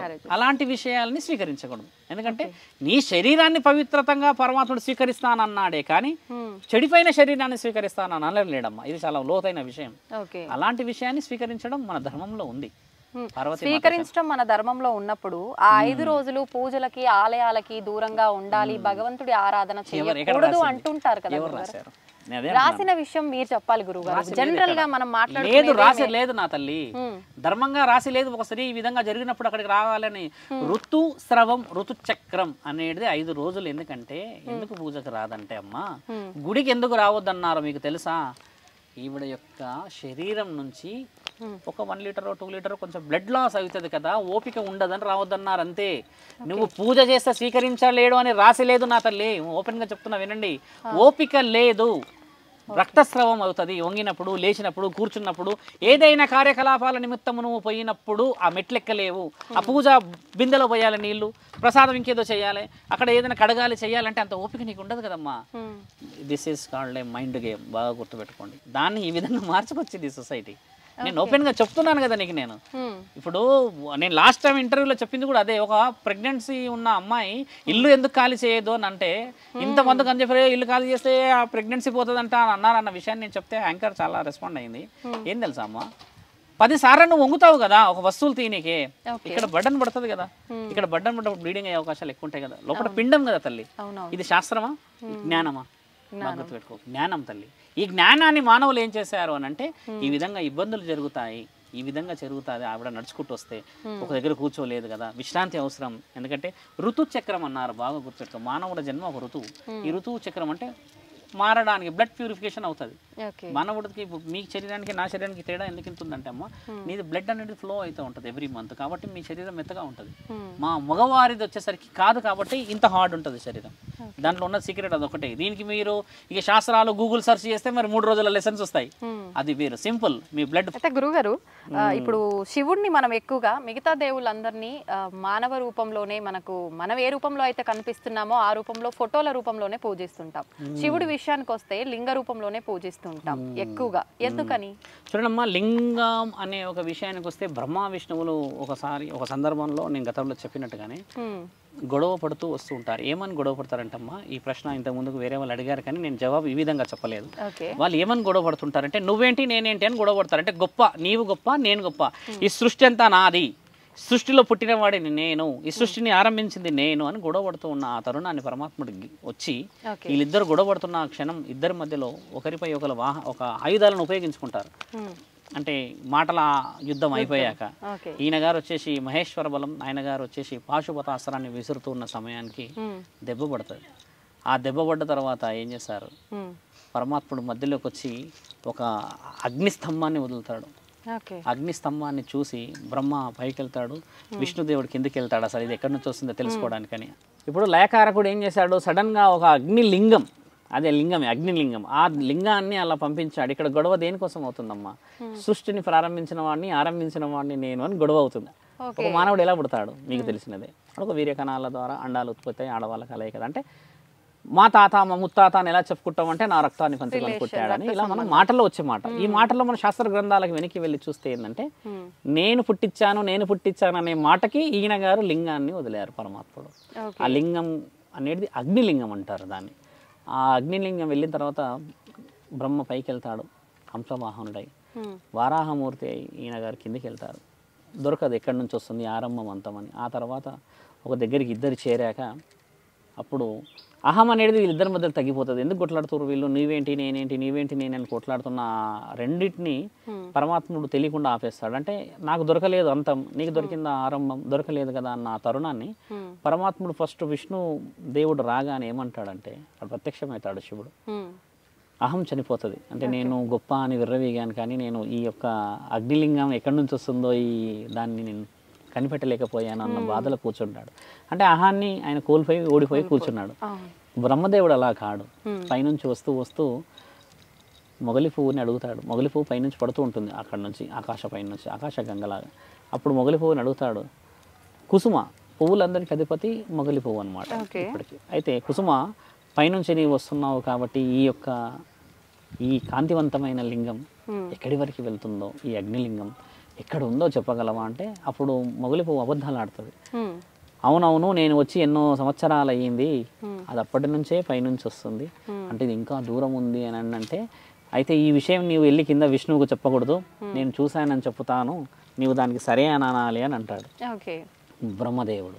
కిందికి వచ్చి విష్ణువు ఇలా కూర్చొని బాధలో ఉన్నప్పుడు వచ్చేయమంటాడు, నేను చూశాను హంసవాహనుడని ఆయన, నేను 5 తలలు ఉన్న నేను పంచముఖి చూశాను, నేను పైకి ఎక్కడికి పోతుందో అని అన్నప్పుడు, ఏడ చూసావు ఇలా చూసావు అంటే, ఇగో ఈ కుసుమని దానికి రుజువు అని అంటే, అవునవును చూశారు బ్రహ్మ అని అన్నప్పుడు పరమాత్ముడు వీరభద్రుడై బ్రహ్మ తల లేపేస్తాడు. ఈ పై తల ఉండదు బ్రహ్మకి ఇప్పటికి కూడా, ఆ తల లేపుతాడు అబద్ధాలు ఆడినందుకు. తల లేపేసేసి మిగతా తలలు లేపడానికి వెళ్తే అప్పుడు విష్ణు అంటాడు, లేదు లేదు ఆయన పశ్చాత్తాపడతారు, మీరు అలా చేస్తే ఎలా, ఆయన గారు కూడా ఒక విషయ వివరణలో గొడవపడుతున్నారు కదా, అసలు మీరు ఎవరు అని అంటే, నేనే మహాముఖంటిని, సృష్టి లయకారకుడిని నేనే, మీకు రుజువైంది కదా, లింగం రూపాన నేను వచ్చాను కదా, కాబట్టి సృష్టికి అధిపతిని నేను అన్న ఒక మాట చెప్పకనే చెప్పిస్తాడు.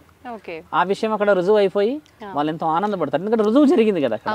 ఆ తర్వాత విష్ణుదేవుడికి వరం ఇస్తాడు, ఇకపై నీవు కూడా అబద్ధం ఆడనందుకు భూమండలం మీద నావలి నీకు పూజలు అందుతాయి ఇకపైన.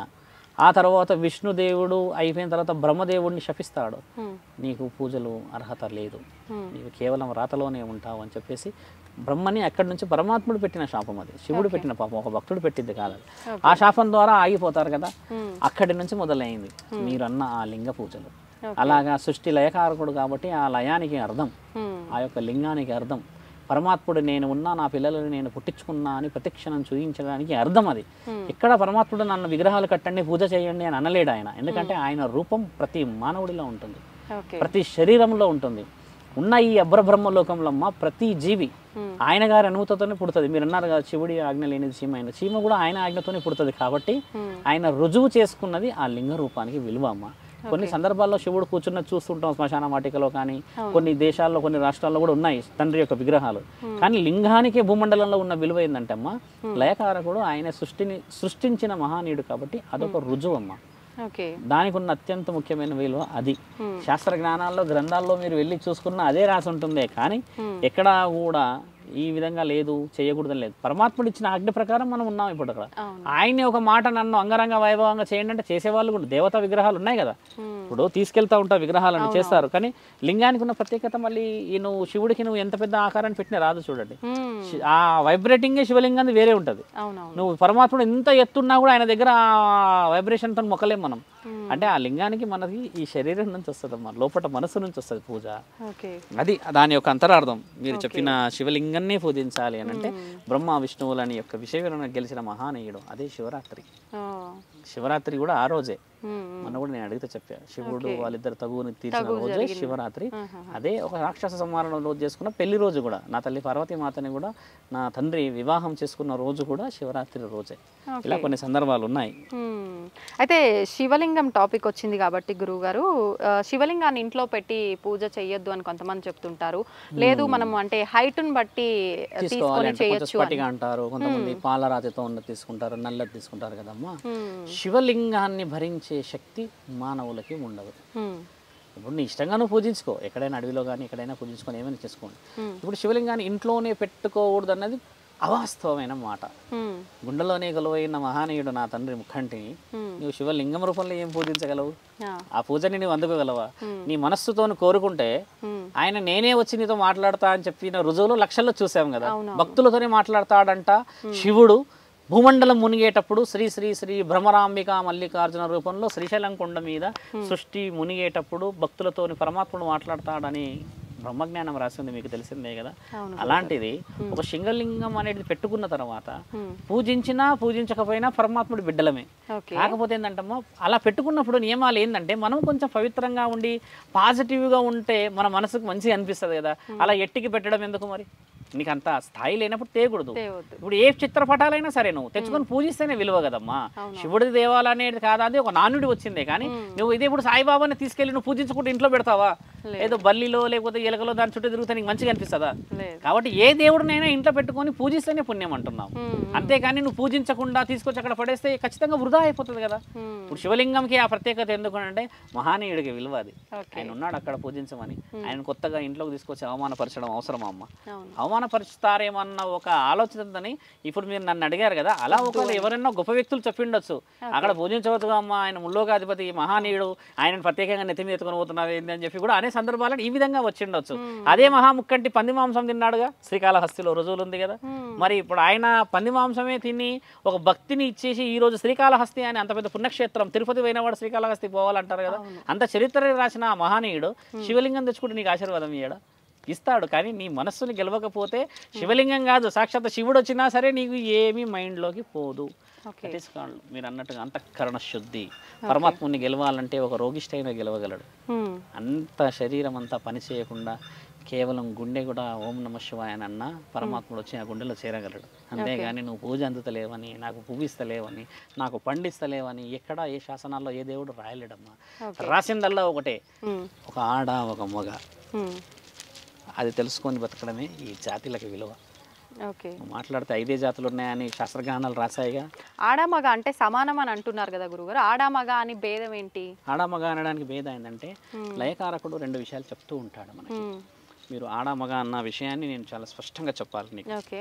మంచి బలమైన ప్రశ్న.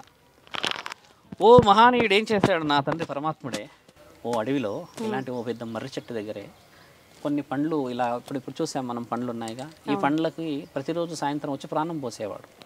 ఆయన ప్రాణం పోస్తూ పోస్తూ పోస్తూ పోస్తూ 2 శక్తులని సిద్ధం చేశాడు. ఒక 2 ఆత్మలను సృష్టించి, మొదట ఈ శరీరం ద్వారా ప్రాణాలు లేవు మనకి. మీరు విని ఉండవచ్చు కదా, ఆడామ్ అండ్ యాపిల్ అని కొన్ని స్టోరీస్ ఉంటాయి. అలాంటి స్టోరీలో ఉన్న అంతరార్థం చెప్తున్నా మీకు. అలా పరమాత్ముడు ప్రతిరోజు సాయంత్రం సంధ్యావేళలో వచ్చి ఒక పండుగ ఇలా ఆత్మని పోసి వెళ్ళేవాడు అనమాట. ఆత్మలింగ రూపంలో ఒక శక్తిని ఇచ్చిపోయేవాడు. వాళ్ళకి ఏం చెప్పేవాళ్ళు, వ్యవసాయం చేసుకోవాలి, మంచి చెడులు జరుగుతున్న కార్యక్రమాలు చూసుకోవాలి, మళ్ళీ మీరు ఇక్కడే ఒక నివాసం ఏర్పరచుకొని ఉండాలి అని పరమాత్ముడు చెప్పిన ఆ సందర్భాన్ని మానవుడు ఏం చేశాడంటే అమ్మా, ఈయన గారు రోజు వచ్చి వెళ్తున్నాడు. మానవుడే ఉన్నాడు అక్కడ, ఆడమగ లేడు. నేను మొదటే చెప్తున్నాను, మానవుడే ఉన్నాడు ఒక ఆత్మ. ఆ ఆత్మను ఏం చేశారంటే ప్రతిరోజు సాయంత్రం వస్తాడు, త్రిశూలం భార్యడు త్రిశూలం పట్టుకొని వచ్చి అదేదో తీస్తాడు, కాయని దాన్ని అదే చేస్తాడు, ఇలా అంటాడు, వెళ్ళిపోతాడు. అందులో ఏదో గాలిలాగా వస్తుంది అని చూసి అసలు ఆ పండులో ఏముందని ఒకరోజు తండ్రి రాకముందుకు తింటారు దాన్ని. ఏమని తింటారు, మొదట ఒక ఆ 2 గాలిలో ఒక గాలి మొదట పండుని తినేస్తుందమ్మా పైనదంతా. మిగిలినది మరి తండ్రి వచ్చే సమయం దగ్గర పడుతుంటే హడావిడిగా ఈయన గారు లోపలిదంతా తినేస్తారు. ప్రశ్న మంచిగా వినండి. ఒక గాలి ఏమో పైన తినేసింది, ఇంకో గాలి రెండోది లోపల ఉన్న తినేసింది. మహానీయుడు రాగానే కనిపెట్టేస్తాడు, ఏం చేశారు, ఏం చేయలేదన్న, ఎందుకు తిన్నారు, నేనేం తినలేదు, ఈయన తిన్నారు, ఏం తినలేదు మాట వస్తుంది కదా. చాలా గట్టిగా విలేతాండం చేస్తాడు. చేసి నా పని అయిపోయింది, ఇన్ని రోజులు నేను అనుకున్న పని జరిగిపోయింది, ఇకపై నా అవసరం లేదు భూమండలం మీద. మీరు ఏమి తిన్నారు అని గట్టిగా ప్రశ్నిస్తే మొదట గాలి వచ్చి నేను పైనున్న ఆ చీలిక అంత, అంటే ఆ పైన ఉంటుంది అంత తినేసాను. నీవేమి తిన్నావు, నేను లోపల ఉన్నానని తినేసాను. అందుకని పైన తిన్న వాళ్ళకి వచ్చేసేసమ్మా గర్భాధారణ, ఇకపై నీవు మోయవలేను, గర్భం బయటకు వస్తుంది పైన తిన్నది కాబట్టి. వీర్య కణాల శక్తి లోపల ఉంటుంది పురుషుడికి. మీరు ఎప్పుడైనా గమనించారా, తల్లి 9 నెలలు మోస్తుంది, బిడ్డపై ప్రేమ ఉంటుంది. కానీ అదే బిడ్డపై ఒక తండ్రికి ఎందుకు ప్రేమ ఉంటుంది ఎప్పుడన్నా గమనించారా? మోయలేడు కదా.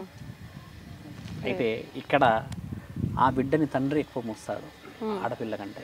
ఒక కడుపులో ఒక గర్భాన్ని ఉన్న బిడ్డ కంటే తండ్రి ఎక్కువ మోస్తాడు. ఎలా అంటే అమ్మ, వీర్యం అనేది శరీరం ద్వారా ఉండడం చేత 9 నెలలకి గర్భం యొక్క సమయం, కానీ అంతకు ముందుకు ఈయన మోస్తాడు కాబట్టి ఆ యొక్క ప్రేమ ఆ తల్లితో సమానంగా ఉంటుంది. ఎప్పుడైనా గుర్తుపెట్టుకోండి. దానికి ఉన్న అంతరార్థం చాలా గొప్పది. శాస్త్రజ్ఞానాల్లో మనం పెకిలించి తెలుసుకున్న తరుణాలు ఉన్నాయి, తెలుసుకోవచ్చు. ఒక స్త్రీ 9 నెలలు మోయడం వల్ల ప్రేమ వస్తుంది. మరి మోసినందుకు ఆ చిన్న పిల్లగాడు కడుపులో కొడుతున్నాడు తంటున్నాడు అంటే ఆ ఆప్యాయత వేరు కదా. మరి ఈయన మోయినప్పుడు ఈయనకి ఎందుకు ఆ ప్రేమ ఉంటుంది? చాలా స్పష్టమైన ప్రశ్న కదా. కాబట్టి ఈయన కూడా మోస్తున్నాడు కదా వీర్యం రూపంలో. అందుకని తండ్రికి కూడా ఆ హక్కు ఉంటుంది. పరమాత్ముడు ఆ రోజు ఇచ్చిన ఆ నిర్ణయమే మానవులు సృష్టిలో ఆడ మొగాన్ని సృష్టించడానికి కారణము. ఒక గాలి, ఒక ఆత్మే ఉండేది ఒకప్పుడు. బ్రహ్మ, విష్ణు, మహేశ్వరులు 3 మగవాళ్ళే ఉన్నారు అక్కడ. గాలి ఉన్నది అక్కడ. ఈయన గారు చేసిన ఒక కార్యకలాపాల నిమిత్తం పరమాత్ముడు ఇచ్చిన ఆజ్ఞలో జరిగిన విషయాలు గ్రంథాల్లో రాసిందమ్మా. ఇది అవి మనకు అందట్లేవు, కానీ ఎన్నో గ్రంథాలు కాలిపోయినాయి కదా తల్లి. నలంద విశ్వవిద్యాలయం 30 నెలల్లో 3 నెలల్లో కాలిన గ్రంథాలయాలు. ఎంత పెద్ద విశ్వవిద్యాలయం అమ్మ, 3 నెలలు కాలాయంట. అంటే ఎన్ని విలువలు కోల్పోయిండొచ్చు అక్కడ. అదే అనంత పద్మనాభ స్వామి దగ్గర ఎన్నో తాళపత్రాలు ఉన్నాయి, ఎన్ని కోల్పోయిండొచ్చు మనం. అలా తెలిసిన తరుణాలు మీరు అడుగుతున్నాయన్నీ నిజంగా సమాజానికి ఉపయోగపడేవి కాబట్టి డీప్గా చెప్తున్నాం మీకు. ఎలా పుట్టించారు, ఎలా వచ్చారు, ఎందుకు వచ్చారు అనడానికి అలా అంతరార్థం అదే కాదు. కుదరదు, మాకు ఇలా పుట్టారు అలా పుట్టారు అని అంటే మరి ఎలా పుట్టారనేది రుజువు చేయించండి. హిందూ ధర్మమైనా ఏ ధర్మమైనా ఎక్కడ ధర్మమైనా ఒక మొగ ఒక ఆడ అనేది సృష్టిలో ఉన్నదే. కానీ వీళ్ళు కాకుండా ఏరే వాళ్ళు ఏలియన్స్ ఉన్నారంటే వాళ్ళు ఏలియన్ భూమండలంలో లేరు కదా, వాళ్ళకి వేరే మండలాలు ఉన్నాయి కదా. కాబట్టి మీరు అన్నది ఏంటంటే ఆడ మొగ ఒకటి అనడానికి ముఖ్యమైన కారణం ఏంటంటే ఈ ఇద్దరు కలిసి ఒక ఆత్మతోనే వచ్చారు కాబట్టి, ఆ ఆత్మను సృష్టించి పరమాత్మ కాబట్టి వాళ్ళకి విలువలని ఇచ్చాడు. పిల్లల్ని పుట్టించుకోవడమా, సంసార సాగరాన్ని మనం ఏ విధంగా ఈదుకుంటూ వెళ్ళడం అనేది పరమాత్ముడి ఆజ్ఞ ప్రకారంగా మనం చేసిన పొరపాట్లని మనకే అప్పచెప్పేశాడు ఆయన. అది విషయాలు. గురుగారు, అఘోరాలు కానీ సాధువులు కానీ ఎక్కువగా పూజారులు కానీ స్వాములు కానీ ఇలా చాలామంది రకరకాలుగా వింటుంటాం, చూస్తుంటాం. ప్రతి ఒక్కరు కూడా ఎక్కువ దైవ చింతనలోనే ఆధ్యాత్మికంగానే ఉంటుంటారు. మానవత్వం సైడ్ నుంచి ఎవ్వరు వాళ్ళ వైపు నుంచి ఒక ప్రయత్నం అనేదే ఉండదు. ఎందుకని? చూడమ్మా, నీవు అడిగిన ఈ లోతైన ప్రశ్నకి విలువైన సమాధానం ఎలా ఉంటుందంటమ్మా, మాల వేసుకున్నవాడు ఒకే దగ్గర ఉండాలని, లేదా ఒక గుడిలోనే ఉండాలని, లేదంటే స్త్రీకి దూరంగా ఉండాలని కొన్ని విషయాలు మనం పాటిస్తూ ఉంటాం. వీళ్ళు మాలలో ఉన్న వాళ్ళు చాలామంది ఏం చేస్తారు అని అంటే కుటుంబానికి దూరంగా ఉండి వాళ్ళ ఒక రూమ్లో ఉండి వాళ్ళ వివరణలు చేసుకుంటూ ఉంటారు. ఈ విధంగా ఏమవుతుంది, వాళ్ళు దైవ కార్యక్రమానికి దగ్గర ఉంటారు. అయితే నేను అనేది ఏంటంటే అమ్మా, మాలలో ఉండి కూడా కుటుంబం ఏదైనా సామాజిక దృక్పథంతో ఉన్న ఆలోచనలు గెలవచ్చు. అలా చేయకుండా ప్రత్యేకంగా దైవాధీనంలోనే కూర్చొని దైవాధీనంలోనే పూజలు చేసి దైవాధీనంలోనే నువ్వు ఎన్నో ప్రసాదాలు పొందేసేసి దైవాధీనంలోనే ఎన్నో వరాలు పొందితే దానివల్ల ఉపయోగం కేవలం నీ శరీరానికే. మీరు అన్నట్టుగా మానవ ప్రచారం కానీ మానవ ధర్మం అనేది మానవుడి యొక్క ఒక మానవత్వం అనేది ఎప్పుడు వస్తుందంటే ఒక స్వామి వల్ల 100 మంది బాగుపడినప్పుడే కదా ఆ స్వామి నిజమైన స్వామి అవుతాడు. మరి నువ్వు స్వామి అని చెప్పేసి మర్రి చెట్టు కింద కూర్చొని కళ్ళు మూసుకొని దేవుడిని కొలిస్తే నీ వల్ల విలువ అనేది నీవే సంపాదించుకున్న వాడివి. కానీ ఒక సాధువు లక్షణం గలవాడితో సమాజం మారాలి అంటే నువ్వు సమాజంలోకి వెళ్ళాలా వద్దా? వెళ్ళాలి కదా. వెళ్ళి నువ్వు ఏం చెప్పాలి? నాయన శాస్త్ర జ్ఞానాల్లో కానీ పురాణ గాథల్లో ఏమి రాసి ఉంది, ఒక ఆకలితో ఉన్నవాడికి, ఒక నిజంగా అవసరం ఉన్నవాడికి, నిజంగా ఒక తోడు కావాలనుకున్న వాడికి కొంతమంది ఉంటారమ్మా, భయంతో ఉంటారు. కొన్ని కుటుంబాలు ఉన్నాయి. నువ్వు వెళ్ళి దైవానికి చెప్పు, నువ్వు అక్కడ చెప్పు కదా, నువ్వు గుడిలో కూర్చొని ఏం గంటలు కొడతావు? అప్పుడు చెప్తే వాళ్ళ కుటుంబం విషయంలో భయం వస్తుందా? ఎంతటి దైవం మీద శక్తి వస్తుంది? ఓహో ఫలానా స్వామి ఈ విధంగా ఒంటరిదనాన్ని గెలవాలని చెప్పాడు అంటారు కదా. మరి నీ దేవుడు నా దేవుడు అని ఎక్కడ రాసి ఉంది? దేవుడు అందరి వాడయ్యాడు కదమ్మా. నువ్వు అన్నది మానవతా దృక్పథం అనేది ఎప్పుడు వస్తుందనంటే ఈ స్వాములు 100 మంది వెళ్ళి 100 మందికి సేవ చేయవచ్చు కదా. మరి చేస్తే వస్తుంది కదా. ఈ సాములు సపరేట్గా ఉన్నారు, ఈ మిగతా వాళ్ళందరూ సపరేట్ కాకుండా మీరు మీద వండుకుంటున్నారు, మీరు మీద తింటున్నారు, ఇవన్నీ చాలా మంచిగా ఉందమ్మా. కానీ ఈ సాములు ఏంటంటే వీళ్ళ కార్యకలాపాల నిమిత్తం వాళ్ళు భక్తిలో ఉండిపోయారు. కానీ ఆ భక్తిని ఒకసారి మాలేసినప్పుడు 10 మందిని మార్చొచ్చు కదా అంటున్నాను నేను. మానవతా దృక్పథం అనేది భగవంతుడి వల్ల వచ్చింది అనేది నీవు దిగి చేస్తే కదా తెలిసేది. నీవు మాలేసావు, నీ పని నువ్వు చేసుకున్నావు, ఇంకేదో చేసుకున్నావు వచ్చావు. నేను మాలేసుకున్నా, నేను ఇలానే ఉంటున్నా, ఎన్నో సంవత్సరాల నుంచి ఉంటున్నాం కదా, నా వల్ల ఉపయోగం ఏమున్నది? ఇది కూడా నేను అసెస్ చేయాలి కదమ్మా. నేనేం చేస్తా? ఇప్పుడు చాలా మంది మీ ముందే చూసారు, ఎంతమంది కుటుంబాలు వచ్చారు. వీళ్ళందరికీ ఏం చెప్తాం? ఎలా గొడవ పడుకుంటున్నారు, ఎందుకు గొడవ పడుతున్నారు, ఏం చేస్తున్నారు అని చెప్పి భర్తతో ఎలా ఉండాలి, పిల్లలతో ఎలా ఉండాలి, ఇవన్నీ చెప్తే చాలా మంది చాలా హ్యాపీగా వెళ్ళి రియలైజ్ అయిన వాళ్ళు చాలా సందర్భాలు ఉంటాయి. రియలైజ్ అయ్యే ముందు ఫస్ట్ ఆవిడ చేసిన తప్పు చెప్పగలిగినవాడు ఉండాలి. ఇక్కడ ఏమైందంటే అమ్మా, ఎవరికి వాడే యమునా తీరే. ఇప్పుడు నేను ఒక మాట అంటే నీవెవరు నాకు చెప్పడానికి అనేది ఒక మానవుడు చేస్తున్న ముఖ్యమైన తప్పు. ఇప్పుడు 10 మంది కూర్చున్నప్పుడు పంచాయతీ తెగాలి, లేకుండా 100 సార్లు పోతే మరి ఆ పంచాయతీకి విలువ ఉంటుంది అమ్మ. ఇక్కడ జరిగేది నువ్వు అన్నట్టుగా ఏంటంటే సాధువులు, పురోహితులు, తర్వాత ఇంకెవరైనా మాలలో వేసుకున్న స్వాములు ఉన్నా కూడా దైవం అన్న శరీరాన్ని స్వీకరించినప్పుడు నిజమైన దైవాన్ని చూపించడానికి బయలుదేరాలి అంటున్నాను నేను. పూజల పురస్కారాలు చేసుకుంటాం మనం, ఇప్పుడు సదస్సులు పెడతాం మనం, ఇలాంటివి పెట్టవచ్చు కదా, విలువవచ్చు కదా. ఇంకెప్పుడు మనం పెద్ద పెద్ద వ్యాధులు చనిపోతున్నారమ్మా. దైవం అనేది శక్తి తగ్గిపోతూ వస్తుంది. మరి వాటన్నిటిని నెగిటివ్ నుంచి పాజిటివ్ తీసుకురావాలంటే ఇప్పుడు నాలాంటి వాళ్ళు 10 మంది, మీలాంటి వాళ్ళు 10 మంది కలిసి పాజిటివ్ పోతేనే వస్తుంది కదా. అబద్ధంలోనే ఉండిపోతే ఇంకా ఇంకా ఇంకా ఇంకా ఎన్ని అనర్థాలు జరగవచ్చు. మొన్న చూసాం కదా, 7 సంవత్సరాల బాలికపై పైశాచికత్వం 10 మంది. ఏమున్నదని అనుభవించడానికని వీళ్ళు వెళ్ళారు అంటే ఎక్కడున్నదని పొరపాటు చూసారా? ఎక్కడ మానవతా దృక్పథం, సేవ మీరు అంటున్న మాట. మద్యం మత్తులో చేయలేని ఇవన్నీ మీరు బాగా గుర్తుపెట్టుకోండి. మద్యం మత్తులో చేసేటి కావు ఇవన్నీ. మానవుడు మనసులో నిజంగా ఉంటేనే బయటికి వెళ్ళినాయి అవన్నీ. ఓకే, అంటే కావాలనే చేస్తున్నారంటారా? పైశాచికత్వం అది, పైశాచికత్వం అది. ఓకే, పట్టు లేక, కుటుంబ బాధ్యతలు లేక, అమ్మా నాన్నల భయం లేక, గురువు విద్యలో బోధన సరిగా లేక, ఇవన్నీ జరగడం వల్లనే అయినాయి అంటాం కదా. మరి అన్ని రాష్ట్రాల్లో జరుగుతలేవు, కొన్ని ప్రదేశాలు ఎందుకు జరుగుతున్నాయంటే అంతటి భయం లేకుండా ఉన్న జీవితాలు కదమ్మా. ఏం చేస్తారు? మహా అంటే ఊరేస్తారు, మహా అంటే ఉరి చేస్తారు అన్న భయమే తల్లిదండ్రులు, భార్య, పిల్లలు అయితే అసలు ఆ ఉరి అన్న పదం వచ్చినప్పుడే మరి అన్ని విధాలుగా కావాల్సిన మర్యాదలు శరీరానికి జరిగిపోతాయి. భయం కాదా? నెల అంతా పనిచేసి జీతం రాకపోతే ఇల్లు కుటుంబం బయటపడతారని తండ్రులు ఏడ్చిన వాళ్ళు ఉన్నారా? చాలా మందిని చూస్తాం. మరి ఆ భయం అనేది ప్రతి ఒక్కరికి వస్తేనే కదమ్మా నువ్వు అన్న మానవతా దృక్పథం నిలబడుతుంది. ఆ విధంగా నువ్వు అన్నది దైవాన్ని పూజిస్తూ మనిషిని పరమాత్ముని కలుపుకోవడమే కదా. శివతత్వమైనా ఏ దైవతత్వమైనా అదే కదమ్మా. కలుపుకోవాలి, మంచిగా అయిపోవాలి. ఒక సెట్ ఆఫ్ జనరేషన్స్లోనే దేవుని పూజించాలని రాసేలేదమ్మా. ఎవరినైనా భిక్షం ఎత్తుకున్న వాడిని కూడా పూజించవచ్చు. భిక్షం ఎత్తుకునే వాడే కదా నా తండ్రి పరమాత్ముడు ఇంటింటికి వచ్చి అడిగేది. భిక్ష అంటే భగవతి భిక్ష అని అడిగే పరమాత్ముడే మహానీయుడు భిక్ష అని ఎత్తుకు వెళ్తే మానవ జన్మ ఎత్తిన మనం ఎంతమ్మా? ఒకసారి నువ్వు ఆలోచించు. దీంట్లో పాజిటివ్ తీసుకోవాల్సింది వదిలేసి నెగిటివ్ తీసుకుంటాం మనం. నెగిటివ్ తీసుకోవడం అనేది మొదలయ్యి నెగిటివ్కి వాల్యూ ఎక్కువ అయిపోవడానికి గల కారణం ఏంటంటే నేను చేస్తున్న ఈ నెగిటివ్ నీకు చాలా నచ్చింది కాబట్టి, ఆ నెగిటివ్ నీకు చేసింది నాకు నచ్చింది కాబట్టి ఒక నెగిటివ్కి ఒక నెగిటివ్ వేసి ఇంకొక నెగిటివ్ వచ్చింది. నువ్వు చేస్తున్న ఆ నెగిటివ్ నేను ఆపేసి పాజిటివ్ చేయకపోతే ఇలా అవుతుందని చెప్తే ఒక క్షణమన్నా నీకు బాధ కాదా? ఒక క్షణమన్నా నీకు భయం కాదా? నీవు పచ్చగడ్డి మేస్తున్నావు, నేను పచ్చగడ్డి మేస్తున్నా. చూసే వాళ్ళందరూ చూసి అది మేయడానికి వస్తారు. నేనేమంటున్నానంటే నువ్వు పచ్చగడ్డి మేసేది అందరు కనబడాలి అంటున్నాను. ఎండుగడ్డి మేసుకుంటూ పచ్చగడ్డి అని అంటే వాడు చూసినోడు కూడా నిజంగా పచ్చగడ్డి ఏమో నాకు ఎండుగడ్డి అని చెప్తున్నా అనుకుంటారు. తెలివితోని పోవాలి. గాడిద గుడ్డు లోకల్లో లేదు, కేవలం మాటల్లే ఉంది. ఇలాంటి దానికి మనం పోకూడదు అంటున్నాను. గాడిద గుడ్డు అయితే చూడలేరు కదా మీరు, కొంపది చూసినా అంటారా? కాదు కదా. అలా మానవులు అలవాటు అయిపోయారు, లేని దాన్ని నమ్ముతున్నారు. గాడిద గుడ్డు అనగా నన్ను కోపం వస్తుంది, కానీ అసలు లేనిది చెప్తున్నాడు అని అనుకుంటే వాడి మీద నమ్ముకోవాలి మనం. గాడిద గుడ్డు అనగానే మన గుండు వలగొడతాం వెళ్ళి కోపంతో. అలా మనిషి యొక్క దృక్పథం నాశనం అయిపోయిందమ్మా. గురువుల విద్య మీరు అనుకునే స్థితికి రాక, తల్లిదండ్రులు మొదటి విద్య అర్హతలమ్మా. బాగా కొట్టాలి, తిట్టాలి, గురుస్థానాన్ని తీసుకోవాలి, స్నేహితుడు స్థానం తీసుకోవాలి. బిడ్డని ఇలా ఎత్తుకొని పొద్దంతా నాకకూడదు ప్రేమతో. ఒక సమయం వచ్చి నేను ఎత్తిలో కూర్చుంటాడు. ఈరోజు ప్రేమ, ఆ రోజు నీకు మెడకు ఊరైపోతాడు. నువ్వు ఆ రోజు నువ్వు 5 సంవత్సరాలు 6 సంవత్సరాలు ఉన్నప్పుడు తల్లిలాగా చూసి 6 సంవత్సరాల తర్వాత ఆయనని గురువులాగా చూసి దండించి తప్పు చేసినప్పుడు అలా చేస్తే 18 ఏళ్ళకి నువ్వు ఎంత పవిత్రంగా కనబడతావు? ఆ 18 ఏళ్ళ వరకు నీవు ఒకటే ప్రేమని చేసే తప్పన్నిటినీ నా కొడుకు చేస్తాడు, మీరెవరు ఇలా అని అని అని అని నా బిడ్డ లోకమంతా చేస్తలేదా అని అని అని అని అని తల్లిదండ్రుల నుంచే ఈ విద్యాబుద్ధులన్నీ చాలా సార్లు దెబ్బతిన్నేసాయమ్మా. అంటే ప్రేమ చూపించడం వల్ల తప్పులేదు కదా. ఖచ్చితంగా భగవద్గీతలో రాసి ప్రేమ ఎక్కడ వరకు చూపించాలి? 6 సంవత్సరాలకే ప్రేమ, 6 సంవత్సరాల తర్వాత నువ్వు ప్రేమ చూపించలేవు, రాదు కూడా. మన దాంట్లో రాసింది కదా, ఒక శరీరం ఒక వయసులో ఎలా ఉంటుందని రాసింది కదా. మరి నువ్వు 18 ఏళ్ళకి నువ్వు ఆయన జీవితం సమాజం అనేది చెప్పడం మొదలుపెట్టేసి ఏం ప్రేమ చూపిస్తావమ్మా? ప్రేమ ఏంటంటే అమ్మా, ఏ వయసులో నీకు ఏది కావాలో చూపించగలిగినదే నిజమైన ప్రేమ. నువ్వు 16 సంవత్సరాలు దాటిన ఒక అమ్మాయిని మాట్లాడినప్పుడు ఆమెతో నువ్వు స్నేహితురాలుగా మాట్లాడితేనే నీకు ఆవిడకి విషయ వివరణ తెలుస్తుంది.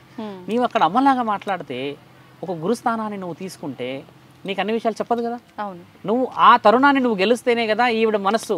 చూడమ్మా, ఒక మాట ఉండే మనకి శాస్త్రజ్ఞానాల్లో, గొడ్డుకో దెబ్బ మనిషికో మాట అన్నారు. ఇక్కడ అది కాదు, రివర్స్ అయిపోయింది.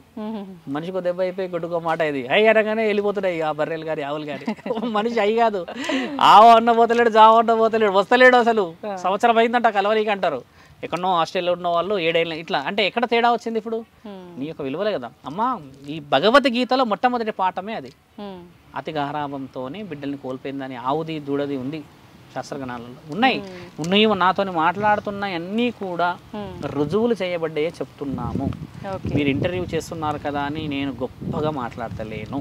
కాబట్టి శాస్త్రజ్ఞానాల్లో ఏమి రాసి ఉన్నాయో ఇప్పటికి కాకపోయినా ఇంకో 1000 సంవత్సరాలకైనా అవే మళ్ళీ రావాల్సిందే. కరోనా వల్ల 6 సంవత్సరాల జీవితం వెనక్కి వెళ్ళింది. మీకు తెలుసా? రూపాయి విలువ కొన్ని సందర్భాల్లో పెరిగింది. ఆకలి తెలిసిన వాళ్ళు ఇంకా దాన్ని తీసుకొచ్చుకోగలిగారు. గొప్ప గొప్ప వాళ్ళు తినగలిగారు. బీదవాడు వీళ్ళందరూ ఏం చేశారు? నిజంగా చాలా మందికి ఇబ్బంది జరిగిపోయినాయి. కానీ గొప్ప వాళ్ళకి, చాలా బీద వాళ్ళకి తెలిసింది ఏం తెలుసా అమ్మ? ఒక ప్రాణం విలువ. అవును. ఎంత బాధ అవుతుంది ప్రాణం పోతే. కరోనా వచ్చి అలా అప్పడంగా తీసుకెళ్ళిపోయి ఆ కుటుంబం రోడ్డున పడిన వాళ్ళు ఇప్పుడు ఉన్నారు, వింటూ ఉంటారు. అంటే ఏం కోల్పోయాం మనం? మన చేతిలో ఏం లేదమ్మా. లేదు. అయితే గురువుగారు, అఘోరాల విషయానికి వస్తే అసలు ఈ అఘోరాలు ఎవరు, ఎక్కడ ఉంటారు? వీళ్ళు శవాలని పీక్కుని తింటుంటారు అంటుంటారు. ఇది ఎంతవరకు నిజం? చాలా మంచి ప్రశ్న అడిగారు. చూడమ్మా, అఘోరాలు శవాలని పిక్కు తినేది ఒక రుజువు మీరు చూపించాలి. శవాలను తినే రుజువులు నేను చూపిస్తాను. ఓకే. శవాలను తినేది నేను చూపిస్తాను, పిక్కు తినేది మీరు చూపించాలి. పిక్కు తినరు ఎవరు కూడా. ఎందుకు పిక్కు తింటారు? అఘోరాలు మనుషులే కదా. అఘోరాలు వేరే వేరే వేరే పనులు చేస్తే మీరు అన్నట్టుగా పిక్కు తినవచ్చు అనవచ్చు, శరీరమే కదా. మనుషులే అయినప్పుడు మనతో పాటు లేకుండా భిన్నంగా ఎందుకున్నారు? భిన్నంగా ఉండడానికి మహానీయుడి యొక్క ఆలోచన, పరమాత్ముడి ఆజ్ఞ ఉంది ఇందులో. వినాలి మీరు.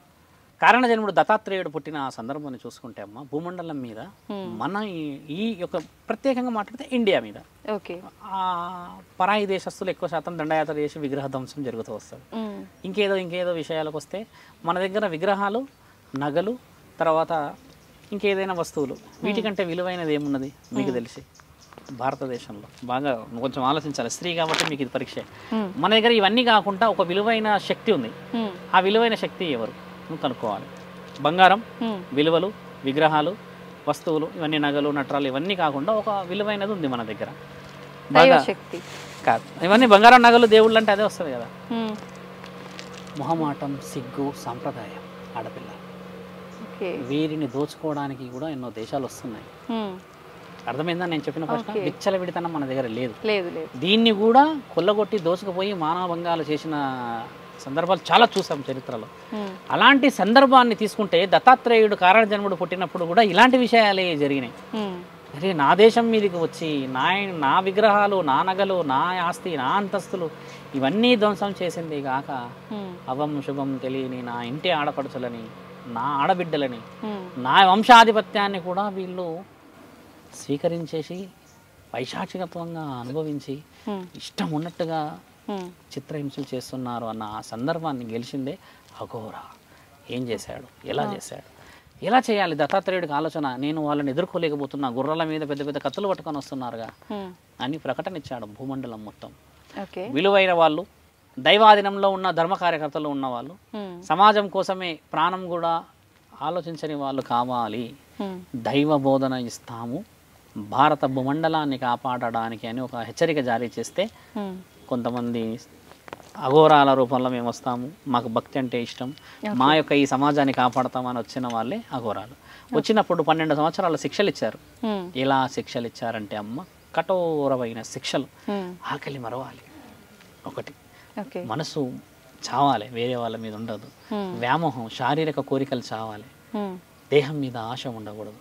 న్యాయం ధర్మం అనేదే ఉండాలి. ఇలా ఎన్ని శిక్షలు 12 సంవత్సరాలు నేర్పించిన విద్యార్హతని పొందిన వాళ్ళే నువ్వు అన్న అఘోరాలు. దండయాత్ర జరిగింది ఇక మళ్ళీ 12 సంవత్సరాల తర్వాత. ఆ దండయాత్రని ఆపిన మహానీయులే అమ్మ నాగసాధవులు. హరహర మహాదేవ్ అని చెప్పేసి త్రిశూలాలు పట్టుకొని వెళ్ళి వీరోచితంగా పోరాడి భూమండలాన్ని కాపాడి, అదేంది వీరు ఒక రకంగా వస్తున్నారు మనుషులు, హరహర మహాదేవ్ అన్న ఆ శబ్దం ఏంది, మరణగండం లాగుంది అని చెప్పి కొన్ని 10,000 మందిని వెనక్కి పంపించి భూమండలాన్ని కాపాడిన వాళ్ళే షార్ప్ వెపన్స్ అఘోరాలు. మీరు అన్న రియల్ అఘోరాలు శవాలని పిక్క తినలేదు.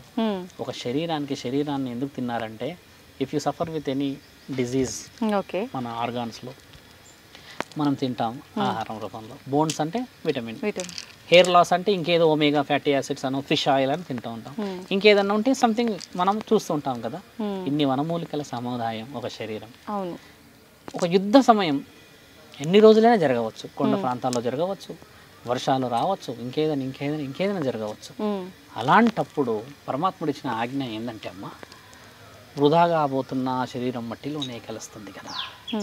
ఎన్నో వనమూలికల సముదాయం, దాన్ని తింటే మీకు 24 గంటలు ఆకలి కాదు, 24 రోజుల వరకు మీరు ఉండవచ్చు. బాగా నా ప్రశ్నలో జవాబు మీరు లోతుగా చూడండి. ఓసారి ఒక అఘోర మీరన్నా అదే ఒక శరీరాన్ని తింటే 24 రోజుల వరకు మళ్ళీ తినడు అన్నం. పొద్దున 3 పూటలు మీరు అన్నట్టుగా తినే ఈ మటన్ చికెన్లు తింటారు కదా ఇప్పుడు, అలా తినేది కాదు అఘోరతత్వం. ఒకే ఒక్కసారి తింటారు 200 గ్రాములు, అది 24 రోజుల తర్వాతే ఆకలి అవుతుంది. ఏం చేస్తారు గురువు గారు అని అనవచ్చు మీరు. వాళ్ళు ఆ 24 రోజులు భగవంతుడి స్మరణలోనే ఇలానే కూర్చొని ఉంటారు. అఘోరాల్లో చూసారుగా త్రిశూలం పట్టుకొని. మళ్ళీ ఆకలి కాదు, ఎలాంటి కోరికలు ఇంకా శరీరంలోకి రావు. ఎందుకంటే వీళ్ళకి పరస్త్రీ మీద ఉన్న నరాన్ని కట్ చేసేస్తారు ఈ 12 సంవత్సరాల శిక్షలో. అన్నీ అయిపోతాయి కదా. 12 మీరన్న ఆ 12 సంవత్సరాల్లో ఆకలిని గెలిచారు కదమ్మా. గెలిచిన నువ్వు అడిగిన ప్రశ్నకి పీక్కు తినడానికి తేడా వచ్చేసింది కదా. ఇప్పుడు ముందే వాళ్ళకి అన్నిటినీ తట్టుకునే శక్తి వాళ్ళ బాడీకి శిక్షణ ఇచ్చిన తర్వాత మళ్ళీ వాళ్ళ ఆకలి తట్టుకోవడం కోసం మాంసం తినడం ఎందుకని గురువు? యుద్ధాలు చేయట్లేరా మరి? యుద్ధం పోయినప్పుడు మరి అన్ని తీసుకొని వెళ్తారా? నువ్వు మాట్లాడుతుంది ఈ తరుణంలో అడ్వాన్స్డ్ KFC బర్గర్లు ఉన్న తరుణం కాదు నువ్వు మాట్లాడుతుంది. 1000 సంవత్సరాల క్రితం మాట. అప్పుడు అడ్వాన్స్గా ఏమున్నాయి మరి? యుద్ధంలో ఉన్నారు వీళ్ళు, ఎన్నో పనులు జరిగాయి. ఇవన్నీ జరిగిన తర్వాత మరి అఘోర ఏం చేస్తాడు? ప్రతి ఇంటికి వెళ్ళి భిక్షాటన చేసి అన్నం తినాలి వాళ్ళు. మీరు అన్నట్టుగా వాళ్ళు ఒక ఇంటికి వెళ్ళి భవతి భిక్షాందేహి అని 7 కడపలు మాత్రమే అడిగే అర్హత ఉంది భూమండలంలో. ఎవరి ఇంటికి వెళ్ళి వాళ్ళ దగ్గర పోయి అడుక్కుని తినే అర్హత లేదు తల్లి. అందుకని వాళ్ళు ఏమి చేశారు? రక్షణ కవచంలాగా ఉపయోగించారు. రక్షణ కవచంలానే తింటూ వారసత్వంలాగా ఆస్తిని తీసుకొని ఈ రోజు వాళ్ళు శివుడిని కొలిసే తరుణానికి వెళ్ళారు కదా. మరి ఆ తరుణాన్ని మీరు అన్నట్టుగా ఇంత అడ్వాన్స్ ఉన్న టెక్నాలజీ గురించి నన్ను అడగలేవు ప్రశ్న. అఘోర అనేవాడు 100 సంవత్సరాల క్రితమే ఆ చరిత్రకు సంబంధించి పోయారు. నేనన్న యుద్ధం జరిగింది కూడా భూమండలం మీద గోకులం, ద్వారకా నగరం. ఈ 100 సంవత్సరాల క్రితం కూడా జరిగింది. మీరు సెర్చ్ చేసుకోవచ్చు యూట్యూబ్లో, ధర్మసత్యాలు ఇవన్నీ. అప్పుడు కూడా కాపాడింది నాగసాధువులు, అఘోరాలే. వాళ్ళు కాపాడడం చేత ఇప్పుడు ఆర్మీ, ప్రొటెక్షన్స్, స్పెషల్ డిఫెన్సెస్ వచ్చారు కదా, వీళ్ళ దగ్గర నుంచి వచ్చినాయి ఇవన్నీ. మన సొసైటీ రక్షణకు వచ్చారు కదా వీళ్ళంతా. ఇప్పుడు అఘోరాల పని తగ్గింది. ఇప్పటికి కూడా కొన్ని సందర్భాలలో ఏదో ధర్మ కార్యక్రమాలకు పూజలకు వచ్చిపోతుంటాం, చూస్తూ ఉంటాం. వాళ్ళ పని వివరాలు తగ్గాయి తల్లి. ఒకప్పుడు వీళ్ళు కాపాడారు. మీరు అన్న అఘోరాలు, నాగసాధువులు పీక్క తినరు, వాళ్ళు దాన్ని దైవ ప్రసాదంగా స్వీకరిస్తారు. ఆ పిక్క తినడం అనే మాట వినడానికే ఎక్కడికో పోయింది. అలా ఎలా అంటారు? అఘోరాలు అంటే ఎవరమ్మా? శివస్వరూపాల తల్లి. శివుడిని కొలిసే వాళ్ళు చూసాం కదా. మీరు అన్నట్టు తప్పు చేసిన వాళ్ళు వేషధారణలో ఉన్నవాళ్ళు అక్కడ చూస్తాం. కొంతమంది మోసం చేశారంట, ఆడపిల్లని వశపరుచుకున్నారంట. ఇవన్నీ ఇది చెడుగా పోయే మనుషులు నిజమైన అఘోరాలు కాదు.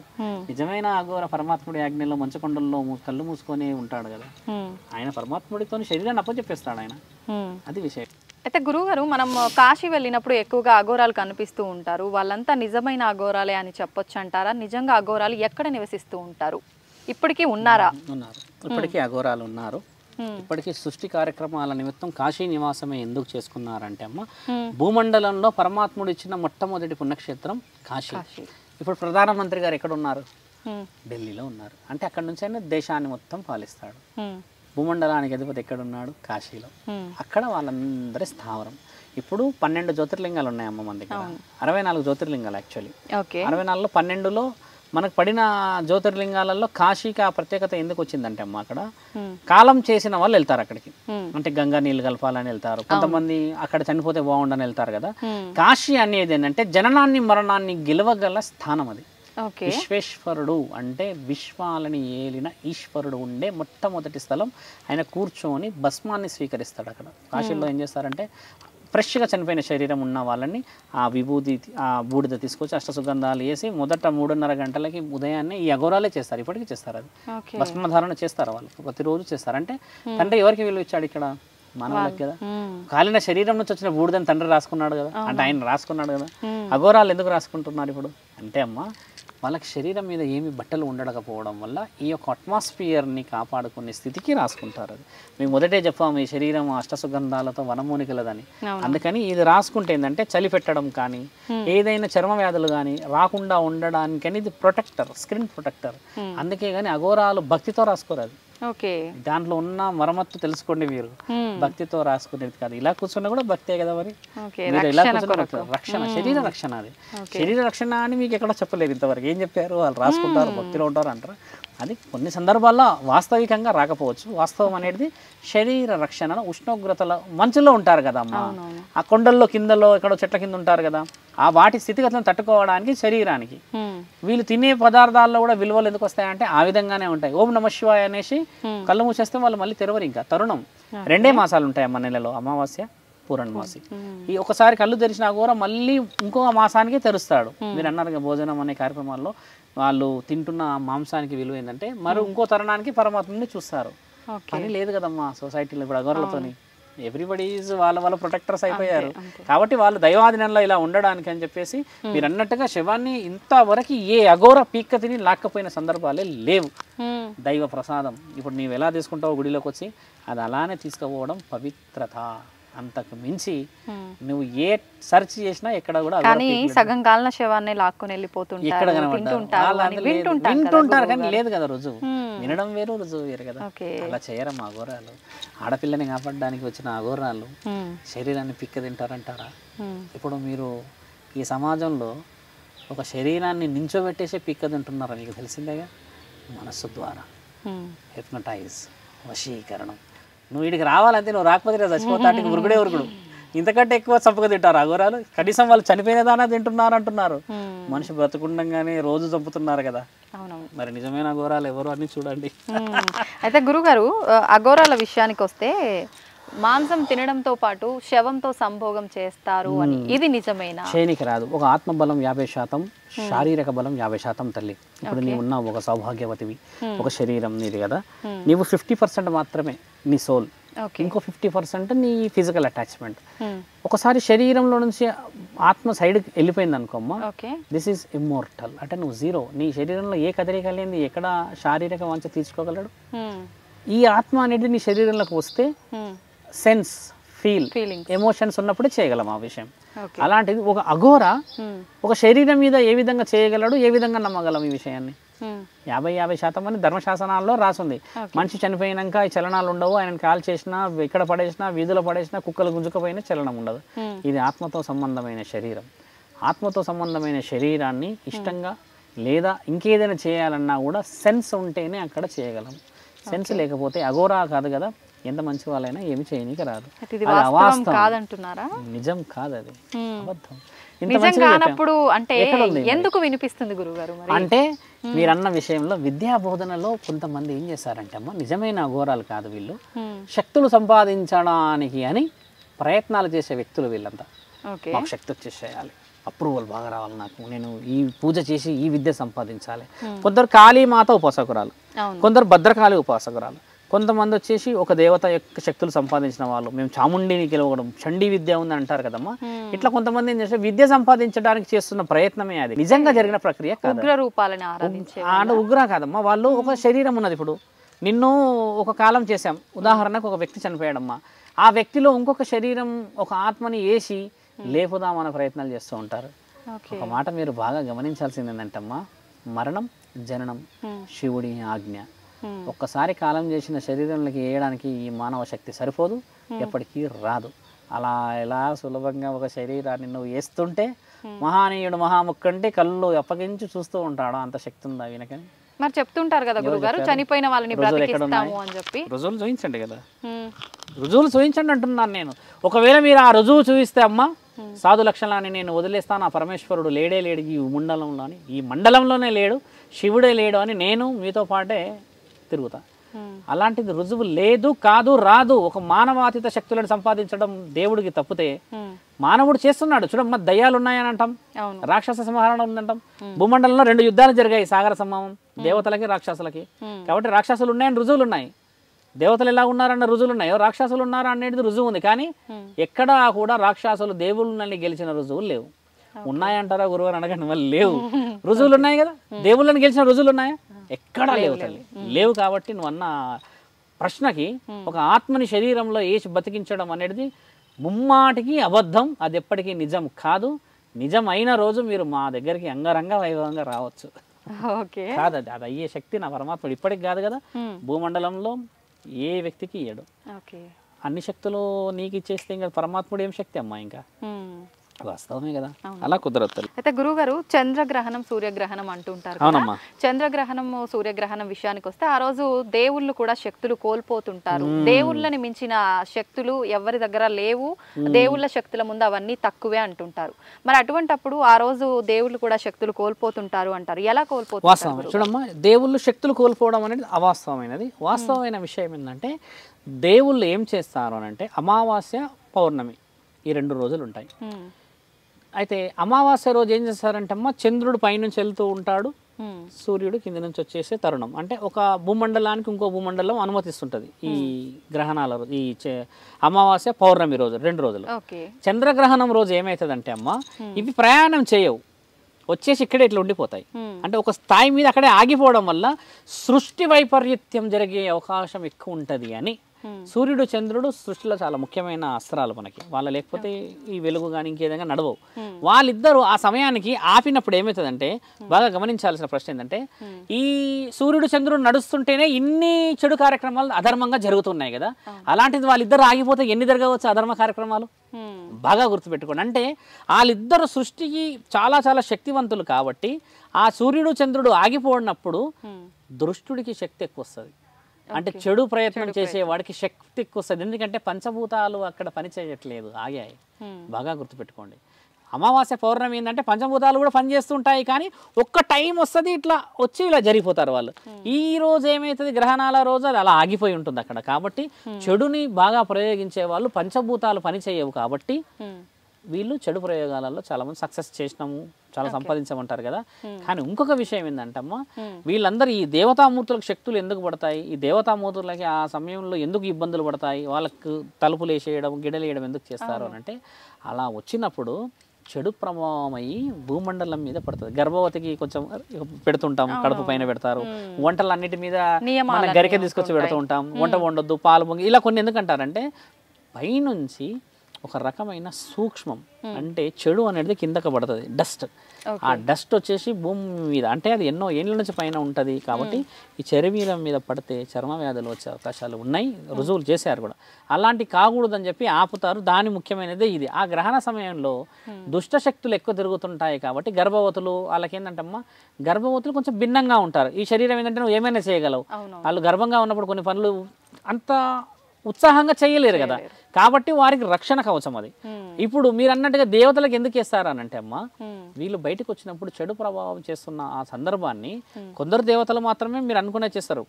నారసింహుడు కానీ, మహంకాళి కానీ, శివుడు ముఖ్యమైన వాడు శివుడే. శివుడికి ఏ గ్రహణం ఏది పనిచేయదు, ఎందుకంటే ఆయన మొత్తం గ్రహణాలకే అధిపతి కాబట్టి ఆయనకి కట్లేనికి రాదు. అయితే కట్లు ఎవరికి పడతాయంటే, అంటే కట్లాని కూడా కాదు, తాళాలు ఈ గుడికి వాళ్ళు రాకూడదు అన్న ఎవరికి అంటారంటే అమ్మ, ఎవరికి జననం మరణం ఉంటుందో వాళ్ళకి ప్రమాదాలు ఉంటాయేమో చెడు ప్రయత్నంలోనే ఆగుతారు. ముల్లోకాధిపతికి జననం మరణం లేదు కదా, కాబట్టి ఆయనని ఆపలేరు ఆ రోజు ఇంకా ఆయన పూనకం మీద ఉంటాడు ఇంకా. కాబట్టి మిగతా వాళ్ళ దేవతలందరికీ జననాలు మరణాలు రాసున్నాయిగా, మన చరిత్రలో అయితే చూసాంగా మనం. కాబట్టి చెడు ప్రభావం జరుగుతున్న సమయంలో చెడుకి వీళ్ళు విరుద్ధంగా పోకూడదని నించొని ఉంటారు. తర్వాత మిగతా కార్యక్రమాలన్నీ వాళ్ళు ఎవరికి ఏ విధంగా రక్షణ ఇవ్వాలో, ఇప్పుడు మీ తాతే ఉన్నాడు, మా తాతే ఉన్నాడు, రేపు చెడు రోజు అంటే ఈ రోజే ఇంటికి అన్ని రక్షణ చేసి వెళ్తాడు కదా, మరి దేవతామూర్తులు కూడా అదే చేసి వెళ్తారు. శివుడికి మాత్రమే మీరు అన్నట్టు గ్రహణ శక్తులు అనేవి ఎప్పటికి పనిచేయవు, ఎప్పటికి రావు. మిగతా దేవతల్లో మహంకాళికి మాత్రం కళ్ళు తెరుచుకొని ఉంటుంది, ఆ రోజు చూస్తుంది. ఎందుకంటే అర్ధనారీశ్వరి యొక్క భాగం కాబట్టి. అమ్మ శక్తి ఏంటంటే ఏమి జరుగుతుందో వాటిని ఆవిడ చూసుకునే ఆ శక్తి కళ్ళు తెరిచే ఉంటాయి. ఎప్పుడైనా చూడండి మహంకాళి పెద్దగా కళ్ళు తెరిచే ఉంటాయి. ఎప్పుడైనా చెడుని చాలా ఈజీగా చూస్తుంది. ఒక్కసారి పరమాత్ముడు అనుమతి ఇచ్చాడు అని అంటే ఆమె అవతల వ్యక్తిని ధ్వంసం చేయడం అనేది క్షణాల్లో జరిగిపోయే పని. అది మానవుల్లోకి తెలియాల్సింది ఏంటంటే చెడు జరిగే క్షణం అది కాదు, ఆ రోజు మంచి కూడా జరుగుతుంది. ఎందుకంటే శివుడిని కొలిసే ఏకైక ప్రత్యేకమైన రోజు ఏదంటే గ్రహణం రోజే. మిగతా దేవతలు ఎవరికి కూడా పూజలు అందని రోజు డైరెక్ట్గా శివుడే ఉంటాడు కదా పూజ. అంటే గ్రహణ సమయంలో కూడా పూజ చేసుకోవచ్చు ఖచ్చితంగా అంటున్నారా చేస్తారు. శివుడికి? శివుడికి గ్రహణ సమయంలో ఓపెన్గా పెట్టి పూజలు చేస్తారు కదా, ఎన్నో గుళ్ళు ఉన్నాయి అలాంటివి. మేమైతే ఆ రోజు తండ్రికి ఎన్నో మీరు అన్నట్టుగానే గంగని నెత్తి మీద పెట్టుకున్న వాడికి అన్ని విధాల అభిషేకాలు చేస్తారు. ఎందుకంటే ఆ రోజు స్పెషల్ డే. ఎందుకంటే ముల్లోకాధిపతి మాత్రమే వినగలడు ఓకే. ఆ విషయాలు, మిగతా దేవతలందరూ వినలేరు అన్నది అఘోరాలకి కానీ ఒక సాధువులకి కానీ ఒక స్వాములకు కానీ ప్రత్యేకమైన రోజు అది. పూజలు పురస్కారాలు చెడు వారికి ఎలా సహకరిస్తాయమ్మా, ఓకే. భక్తిలో ఉన్న వారికి కూడా పరమాత్ముడు అలాగే సహకరిస్తాడు. ఆయన నమ్ముకున్న వాడిని అయితే ఎప్పుడు వద్దు చేయడు కదా. అవును. ముసలివాడి రూపంలోనే కనబడతాడని అంటూ ఉంటారు చాలామంది. మరి ఆయన పక్కన ఉన్నాడని అర్థం కదా. ముల్లోకాధిపతి కట్లు, మీరు అన్నట్టు కట్లు అనేది ఏంటంటే బంధన, కట్టు ఓకే. బంధన ఏనికి రాదు అంటున్నాను. అయితే గురుగారు ఈ మాసంలో కూడా మనకి 25వ తారీఖు చంద్రగ్రహణం ఏర్పడుతుంది అంటున్నారు కదా, ఏ సమయం నుంచి ఏ సమయం వరకు చూడండి, ఒక మనకి నేను గ్రహణం అన్నారు కాబట్టి సమయం చెప్పడం ఒక విధంగా అధర్మ వాక్యం. ఎందుకంటే ఓకే.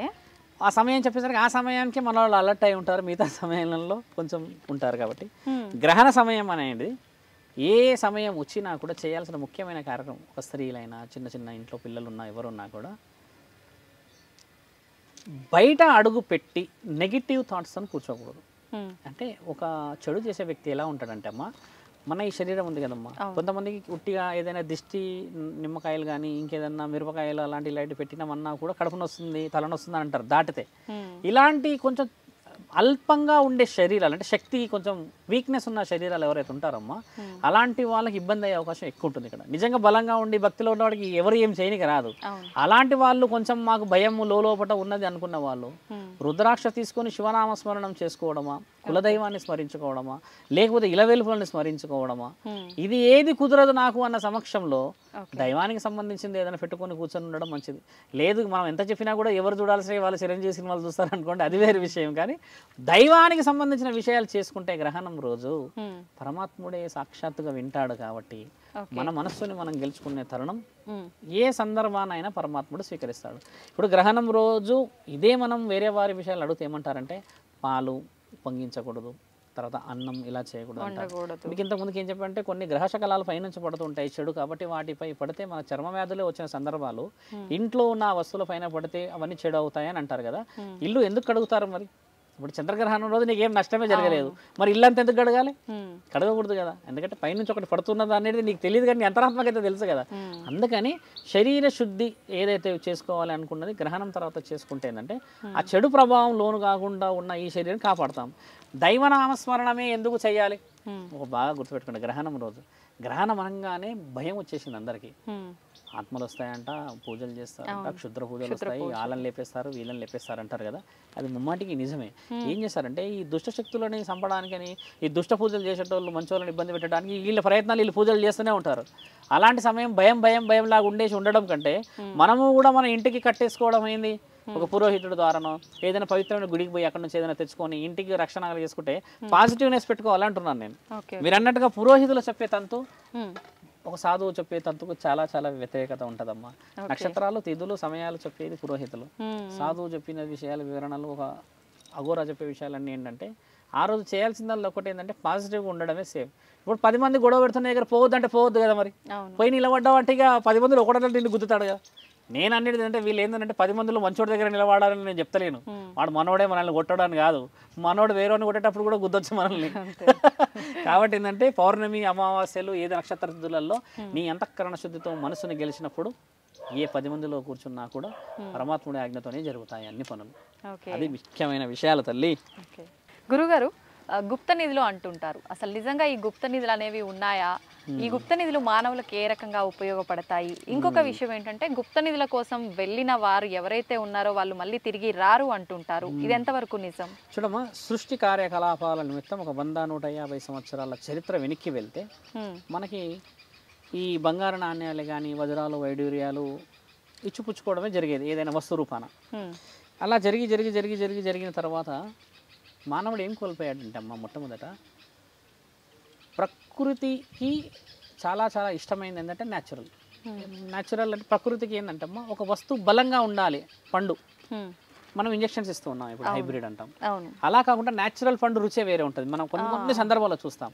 అంటే ఇవి ఎలా వచ్చాయి అని చూస్తే అమ్మ కింద సాయిల్ అంటే భూమి కింద ఏమున్నాయి, మట్టి ఎర్రగా నల్లగా ఉండి నీళ్లు ఉండి ఈ యొక్క విలువలు. ఉమ్, అయితే మీరు బాగా గమనించండి, ఒక చెట్టుకి శక్తి ఎలా వచ్చింది? ఉమ్, బలంగా పండించి తీయటి పండించి ఆ మొదలంత బలంగా ఉండడానికి గల ముఖ్యమైన కారణం ఉమ్, శాస్త్ర జ్ఞానాల్లో మహాముని వర్యులు తెలుసుకుంది ఏంటంటే, ఉమ్, ఎక్కడైతే కింద బలమైనది బరువు అంటే బంగారం రూపంలో ఉంటుందో ఉమ్, దాని వైబ్రేషన్ వల్ల చుట్టుపక్కల బలంగా వ్యవసాయం పండినది గమనించారు వాళ్ళు.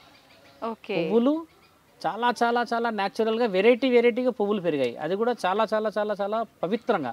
ఉమ్, మొక్కలు చాలా బలంగా న్యాచురల్గా వచ్చాయి. ఓకే. వ్యవసాయము న్యాచురల్గా రోజువారీ దానికంటే దాని యొక్క స్థితిగతులు వేరు. ఇలా ప్రకృతికి సంబంధించింది గెలిచినాం ఉమ్, అంటే భూమిలో ఉండడం చేత అవి ఓకే. చుట్టుపక్కలంతా వాతావరణం బాగా ఉన్నది. అయితే మానవుడు ఏం చేశాడంటే డబ్బుల గురించి అని తవ్వడాలు చేయడాలు ఎన్నో చేశాడు కదా. ఇప్పుడు రాను రాను రాను ఏం కోల్పోతున్నావమ్మా? నువ్వు బాగా ఆలోచించు. ఏ రంగం బాగా అభివృద్ధి చెందుతుంది ఇప్పుడున్న ఈ రంగాల్లో? వైద్య రంగం. అంటే మనిషి ఏదో ఒక జబ్బుకు పెడుతున్నాడు. ఎక్కడి నుంచి వస్తున్నాయి అవన్నీ? ఫుడ్, ఆకుకూరలు, ఎన్నిట్లయినా మనం వీఆర్ టేకింగ్ ఇండైరెక్ట్లీ ఒక అన్హెల్దీ. ఆ హెల్దీని కోల్పోతున్నాడు కదా మనిషి. ఉమ్, ఈ హెల్దీ అనేది అక్కడి నుంచే వచ్చింది కదా. ఓకే. దాన్ని ఏం చేస్తున్నాడు మనిషి అంటే అదంతా న్యాచురల్ వదిలేసి బంగారము డబ్బులు ఇవన్నీ తీసుకుంటే అమ్ముకోవచ్చు అన్న ఆలోచన ద్వారా ఉమ్, మనిషి ఏం చేస్తున్నాడు? దాన్ని తీసుకోవడానికి పోతున్నాడు. భగవంతుడి ఆలోచన ఏంటంటే, నా పిల్లలు హెల్త్ కోల్పోతున్నారు కాబట్టి దాన్ని తీయకూడదు, దానివల్ల మళ్ళీ మంచి మంచి వృక్షాలు, మంచి మంచి పుష్పాలు, కూరగాయలు ఏవైనా పవిత్రంగా పెరిగితే బలం వస్తుంది ఇండైరెక్ట్గా. ఒకప్పుడు 8 అడుగులు ఉండేవాళ్ళు, ఇప్పుడు 6 అడుగులు ఉండడం చాలా గగనం కదా. అలాంటి సందర్భం ఉండడం చేత అవి తీయనీయడు పరమాత్ముడు, ఇప్పటికీ తీయనీయడు అవి. అవి తీసేస్తే ఇక మనం అనెల్ది కాదమ్మా, మాక్సిమం 20 ఏళ్ళే ఇక బతకడు. మనకు బొక్కలు తర్వాత ఉన్న పేగులు ఇవన్నీ వెదగవి ఇక జీరో. ఇంజెక్టబుల్సే కదా, ఇంకా జీరో అయిపోతాం. అవి ఇప్పటికీ ఉండడం వల్ల ఈ భూమండలంలో ఈ మాత్రమైన శక్తిని తింటున్నాం మనం. లేకపోతే ఇంకా ఎవరు పడితే వాళ్ళు తీసుకొని ఎవరితో పడితే వాళ్ళు తీసేసుకొని ఏం చేస్తారు? ఒక విధంగా మన శరీరాన్ని మనం కోల్పోయిన వాళ్ళే కదా. ఎందుకు తీసుకొని ఇవ్వడంటే అమ్మ, అది దైవం మన కోసమే పెట్టింది. మనంతలా మనమే మన శరీరాన్ని పొడుచుకుంటున్నాం ఈరోజు. ఒక వ్యక్తి ఎందుకు రాడు అని అంటే చాలా మంది ఏం చెప్తారు? నాగబంధనం ఉందని అంటారు, ఇంకేమైనా బంధనాలు ఉన్నాయంటారు. ఏ బంధనాలు కూడా చేసింది దేనికంటే అమ్మ, దాని నుంచి వచ్చిన సాయిల్స్, ఫ్రూట్స్, వెజిటేబుల్స్ తినడానికని ఇచ్చిండ్రు, అంతేకాని దాన్నే లేపుకొని పోవడానికి పెట్టలేరు వాళ్ళు. అలా తీసుకుపోవాలంటే కారణ జన్ముని పరమాత్ముడు పుట్టించి తీసుకొని ఇచ్చే అవకాశాలు ఇచ్చేవాడు కదా. అలాంటి వదిలిపెట్టి మానవుడు ఏం చేసుకుంటున్నాడు అంటే ఉన్న దాంట్లో తృప్తి, అంటే అది పెరిగి చేసి ఇంత పెద్దగా తినాలంటే ఓపిక లేదు, ఒకసారి దాన్ని లేపుకోపోతే అయిపోతుంది. అంటే బంగారు గుడ్డు రోజు తీసుకోవాలి, కోసేస్తే వస్తుందా? మానవుడు చేస్తున్న పొరపాటు కూడా అది ఎప్పటికీ భూమండలం నుంచి ఉన్న నిధులు తీసేసి బాగుపడిన తరుణాలు లేవు, బాగుపడరు. పరమాత్ముడు ప్రత్యక్షంగా నించోని శిక్షలు ఇస్తాడు వాళ్ళకి. అలా ఎన్నో ఉన్నాయి, ఎన్నో గుడిలు ఉన్నాయి, గోపురాలు ఉన్నాయంటమ్మా, పవిత్రత కోసం ఉన్నాయి కదా. మైక్రో లెవెల్ ఆన్సర్స్ ఆలోచించాలి కదమ్మా. గుప్త నిధులు ఉన్నాయి, వాటిని తీసే అర్హత పరమాత్ముడు ఎవరికి ఇవ్వలేడు.